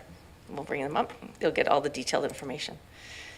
So we had a total of 49 capital asset investment and service enhancements this year compared to 75 last year. 35 of the 49 are tied to asset management plan, and 36 of the 49 are tied to another board approved plan. One item is directly tied to the board's current draft strategic plan, and we have 8 are related to staffing requests. And those staffing requests are ones that have been brought forward in order to do new services or to continue with services, because as we've added stuff over the years, some departments haven't grown enough to keep up with the demand of, with all the extra stuff that's coming in from those services. And then financial consideration. Many capital projects have experienced significant escalation to supply, material, and labor and costs, as we heard from Ilsa today. Many requests reflect a need for increased budget to complete projects. Approximately a quarter of the capital assets and the service enhancement would impact requisition, with the remainder being funded through operating or such as could be reserves, capital reserves, surplus, ones that things carried forward. If all the capital reserves, or all the capital asset investment and service enhancement requests are funded, there would be an increase of $2.1 million to requisition. And if they are all approved at the upcoming budget meetings, then we will update the budgets on the website for everybody at that time and provide updated information after each meeting. And that is it. Thank you for that overview. We have 2 months to dissect this and come back ready to go forward on December 4th and 11th. I have Director Wilson, Director Morrison, and Director Markman. Thank you, Mr. Chair. Thank you, Tracy. First of all, I thank you to Tracy and the staff there for the time they spent correcting a mistake that I'd made there. It was only $1 million, but they got it right anyway. So thanks for that, Tracy. Very quick overview here kind of thing is that this is such a good report. It really is. And one of the things that I've noticed on Schedule E, that if it hadn't been, Mr. Elsinger, for regional recreation, Area C would have seen an increase of $1.80. However, $97 is what we're looking at here, Mr. Elsinger. Thank you very much. That's Anyway, your just a electorate. conversation. Thank you very much. Moving, how do you follow that? Director Martman. Oh. Morrison. I knew it started with an M. I'm hangry. Thank you, Chair. I'm going to ask about what I don't see in the report. So I see that there are service enhancements or things tied to asset management in what used to be called supplementals. But I'm assuming, and I hope I'm assuming wrong, that we have significant amounts of asset management embedded in the budgets. And I've been sort of trying to promote the notion that doing asset management is a separate and above and beyond what previous boards and local governments have been doing. So have I sort of lost the battle on trying to have a separate, distinct asset management number as part of our budget, separate from the regular operations and capital projects and the likes? Because I could say 10 years ago, when I first saw some of the asset management software that was presented at UBCM, that was very appealing to see. This is what our normal stuff would be if we were just going along, not doing asset management, but there's 3% in this budget for specific asset management and 4% next year. And there was a 5-year plan that had the asset management numbers. So are we still thinking of moving in that direction, or are we embedding certain costs of asset management just in the regular budgeting, and we're just looking at separate capital asset management as the enhancements? Can you give me some sense of what we're doing on that? Through the chair to Director Morrison, I'll try, and then Danielle's going to come up too. So the budgets, they're putting money aside to capital reserves to start funding those. But then that's a trade-off between raising taxes and doing capital. A lot of the capital that, the capital asset investments, they are to replace assets that need to be replaced, that are coming up due, or so that we can continue our services and that. Putting money aside, that is something that we started last year with some of the departments. We're starting to put that aside and adding that into their budget. And then the asset management of actually, we have the asset management division that takes care of the assets. And he's helping all the departments to figure out their needs and stuff. I'm not sure if I got quite the mark on that, because it's hard to separate. VADM is not the easiest program to separate stuff out. Because it would be embedded, because if it's an asset, then it belongs in the capital part, and if it's core, it belongs in the core part. So it's not like there's a spot to separate it out, to show it separately. Maybe in budget software, we might be able to ask for something like that, but it's the way VADM is set up currently, it's not the easiest way to. We'd have to revamp a whole bunch of stuff to get it to do that.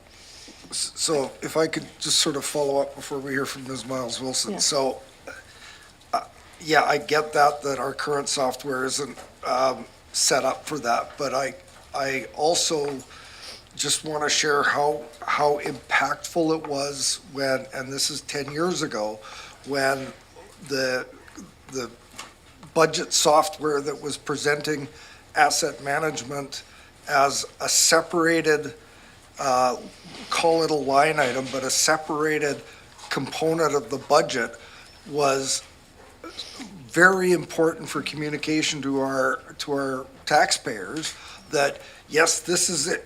This is the normal stuff that we're doing, but because of generational deficiencies and lack of investments, we have this number that we are adding to our requisition just for asset management and proper fiscal maintenance of our infrastructure and the like. So if we're looking at new financial software, I think that should, I would hope that this would be something that the board would want to invest in, because it's clarity for the taxpayers as to why a number is what it is, and it's not those asset management figures embedded and hard to tease out to explain to the taxpayer. So, through the chair to Director Morrison, so the maintenance of current assets and that are within the core. They are not pulled out. So that would mean that we'd have to, so if they're maintaining and putting money aside to maintain that, or money aside, we'd have to pull that out of the maintenance side. If you're referring to what NAMS did at one time and separated all the information out, that is not something, and that was done outside the software of VATM. And it would take extra work to do that, to keep that information separate from the maintenance of the day-to-day maintenance, to put money away to enhance it and later on to replace it. That's kind of, I don't know if I'm quite explaining that quite right.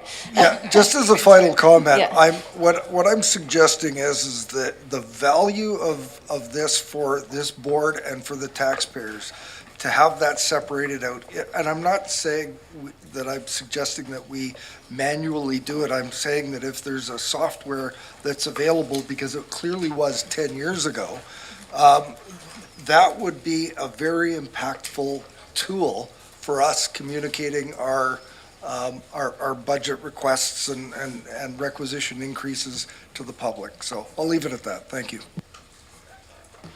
Director Martman? Thank you, and thank you for all the information. I look forward to the next couple of months incredibly. I can't wait. And I just had a question on the high level around the number of functions. Do we add and subtract functions every year? Well, we were just discussing that in finance yesterday when we were looking at the website and trying to get everything out. Because actually we've added 2 water and sewer systems, now we have 40 small budgets that we deal with. And we've added a few other ones, but then there's allocation ones that we don't, that are kind of, they're allocated, but then they're embedded in, the requisition comes from somewhere else. So that was, I was trying to figure out, because I wasn't one that came up with that original number, so I'm trying to work back to figure out how they got the original number, so then I know what to include, what not to include. So to give the right services, of actually services, for the thing. So I think we're not far off on the 178. So I think we're like maybe 5 or 6 off of that, because we've added and we haven't changed that part of the. I think if you're, when this goes out to the public and virtual, I think that's good to have the actual number. Yeah. Thank you. Yeah. Through the chair to Dr. Martman. Yeah. Crystal and I from finance were working on that to make sure we have that number up to date. Yep. Director Douglas next. Yeah, Mr. Chair, I'll be quick. I appreciate Ms. Bowen's comment about focusing more on the cost per 100,000 of assessed value rather than the percentage increase. However, it is hard not to look at the percentage increase. I think a lot of us around the table, in reviewing that report, quickly did the calculation to figure out what kind of increases we're looking at percentage-wise. With the mandate that the board provided in May, there was the first part about maintaining services, but the second part about exploring opportunities for cost efficiencies. I'm just wondering, Ms. Bowen, if you could comment on that. Is that something you anticipate staff are going to be able to report back to the board on once we get to committee of the whole on December 11th to review the budget in more detail? So through the chair to Director Douglas, well, we have a few, like Parks is looking at their services, like their parks maintenance. So they're looking at that for efficiencies. There's quite a few departments that we're looking at. They did look for efficiencies, and some of them did drop like from what they had a percentage increase last year to what they have this year. So they did find efficiencies within their departments and looking at budgets of, well, I didn't use this last year, kind of, bring it down, that kind of stuff. There was a bunch of that was happening, but we can, I can talk to the departments and add them into my reports of efficiencies that they thought they have big ones of. Follow-up? Yeah, Mr. Chair, I take Director Morrison's out of the room right now, but he made an excellent point about looking for these short-term tax reductions, then it coming back to bite us over the long term in terms of creating this infrastructure deficit, especially now as we're much more knowledgeable around the importance of asset management and the need to set aside a sufficient amount of funds every year to replace those assets when the time comes. The one point I would make, though, is we are in year 3 of this 3-year transition with regional recreation. As we discussed earlier, it's having an uneven impact right across the region. Some residents are being hit much harder than others, but I would want to really think carefully about that this year. I know it's always like, hey, next year we can absorb the bigger tax increase, but this year in particular, as we're in the final phase of this transition, I'd like us as a board to be as careful and thoughtful as possible when reviewing this core budget and the I was going to say supplementary request, but the enhancement request. Thank you. I have Director Stevens online, please. Thank you. I have 2 questions, and if they're slightly stupid, I claim new guy status here. I'm looking at your schedule. Question. No stupid question. Only stupid people, right?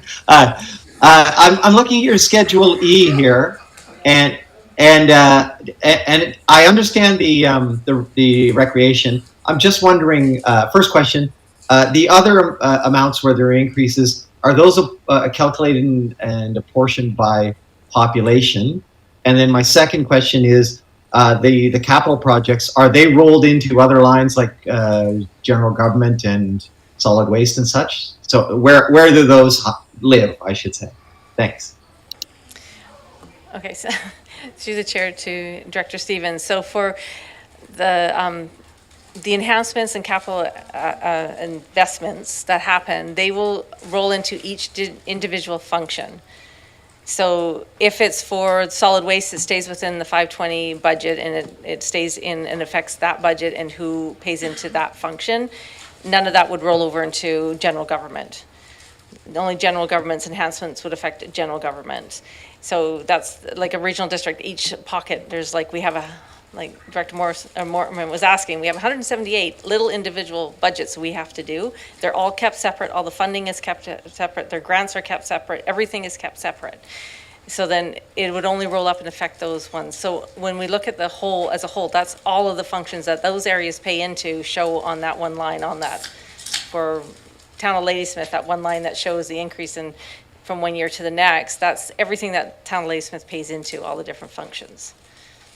So once you get the budgets, you'll be able to see them separately. Like if you look online, you'll be able to see each of the individual budgets and how they're affected. So the budgets online do not include the capital asset investments or in service enhancements because those don't go up there until they're approved.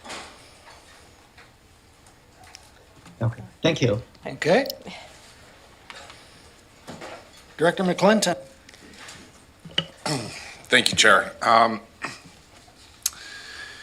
As I've looked at, first of all, thank you, Tracy. You are a great messenger, and the message is a little bit harder to take. First, I just want to acknowledge Director Douglas's comments. I think I'm in line with that.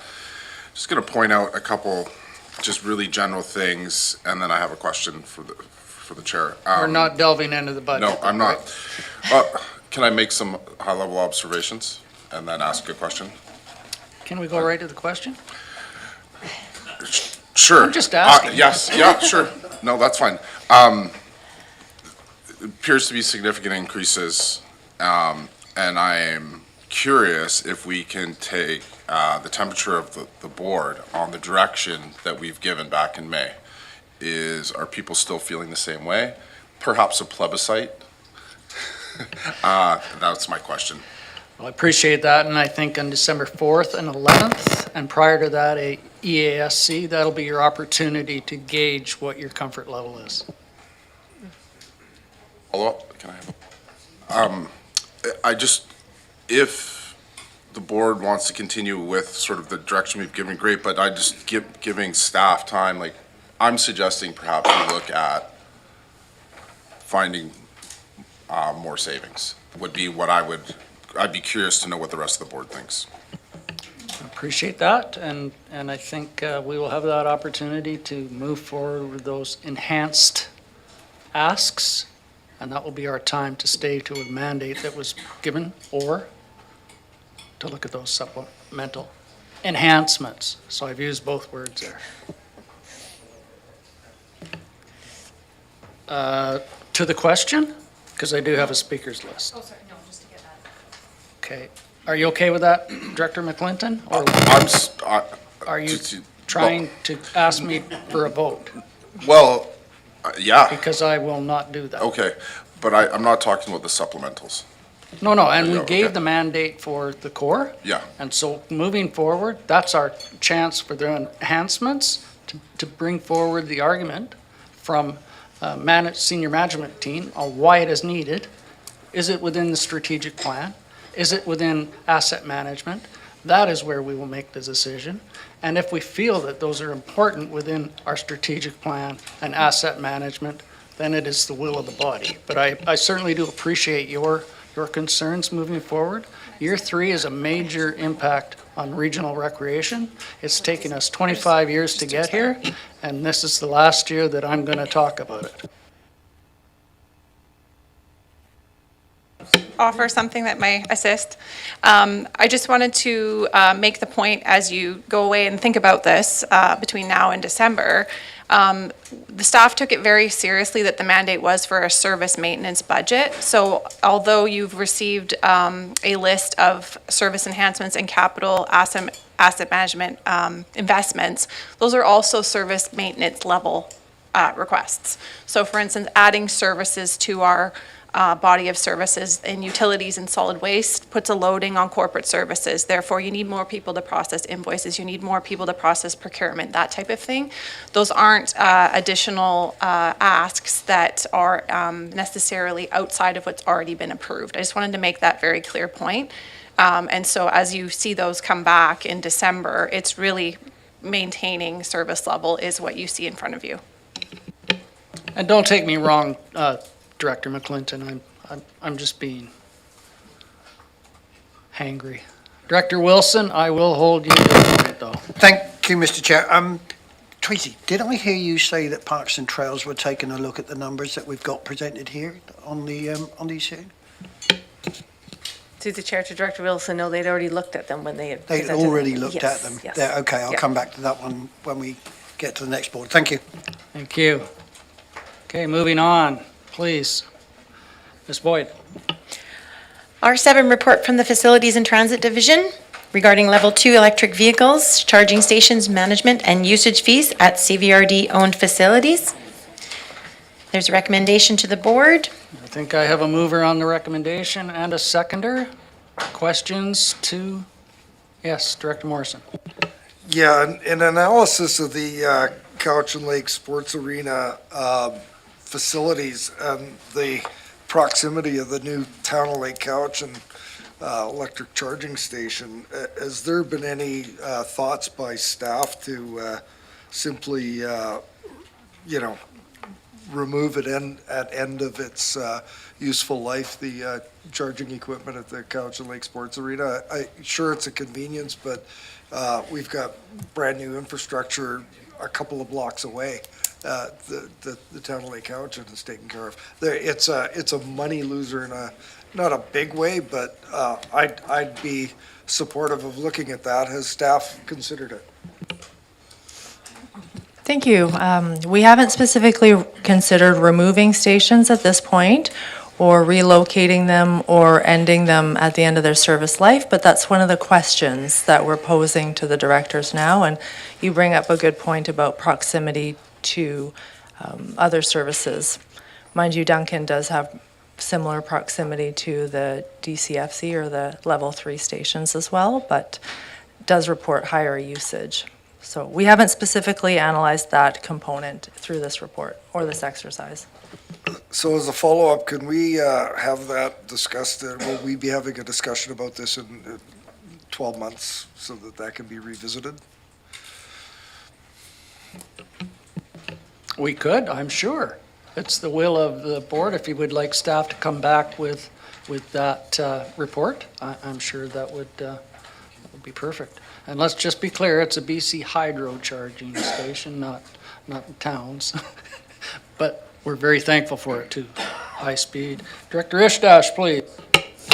Thank you, Chair, and thank you for the report. And quickly on, Director Morrison brings up a great point. I think now with the level 3 in Lake Cowichan, you won't see the abuse of the Lake Cowichan level 2 anymore. And I would assume those high expense costs will be greatly reduced. And reading in the report, enhanced signage and the increased fee will reduce that. And it could be perfectly good cost recovery model. So getting feedback in the year will be great. So I'd be supportive of, as I said, on that rebuttal, leaving that one in place and revisiting it in a year once we've made these changes to see how we're doing. Because level 3 chargers, level 2 are the new ones. The level 3 chargers have their place. So important, and also for staff. I think they're a good resource. Thank you. Director Martman? Thank you. As I read through this, I was trying to figure out the usage based on the dollars, and it came to about 20% of the time these, at the most, the one that's the highest use is sort of what I came out to on a hourly 365, 24 hours a day. I apologize, I can't really confirm that or not based on the data, but yeah, I would suspect I'm sorry, I can't speculate on the exact number there for the usage. So I don't disagree. Okay, and I guess that was the highest use one, and I think that was out in Lake Cowichan. And then I looked also that the initiation of these charging stations was done by grant funding. To be clear, the Lake Cowichan one reports the lowest usage. Oh, Just want to make okay, that so- clear. okay, the Yeah, one that was the but highest yes, then. initially they were grant funded. Right. In around 2012, and then we replaced them in 2019 with just cost paid from each respective facility. One other question, if I may? Absolutely. And I think the question actually is, thank you.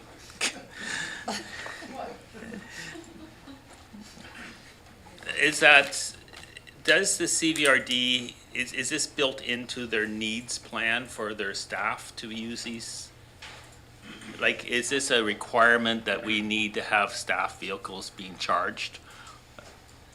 I will suggest that initially in 2012, 2013, when they were first put in, CVRD had just acquired its very first electric vehicle, and so that was a consideration, particularly in, say, the south and more remote locations like Lake Cowichan, when it needed more charging on the road. So that was a consideration then. Since then, the range of the EVs has drastically improved. So I haven't personally heard that there's a need for these particular locations to provide charging for the fleet. Based on those three answers, I guess my comment would be, why are we putting public dollars into this? And that's a rhetorical question. Absolutely, I will not answer it. So we have that moved and seconded. I'm going to call the question. All in favor? Opposed, if any? Thank you very much, both of you, for sticking around for that. I appreciate that. Thank you. And we have moved a considerable amount of my agenda onto the board chair's agenda. So let's look to a 7-minute break? No, we have to. I'm going for question period. Any questions? Seeing none, looking for a motion to adjourn. All in favor? Opposed, if any? That motion carries.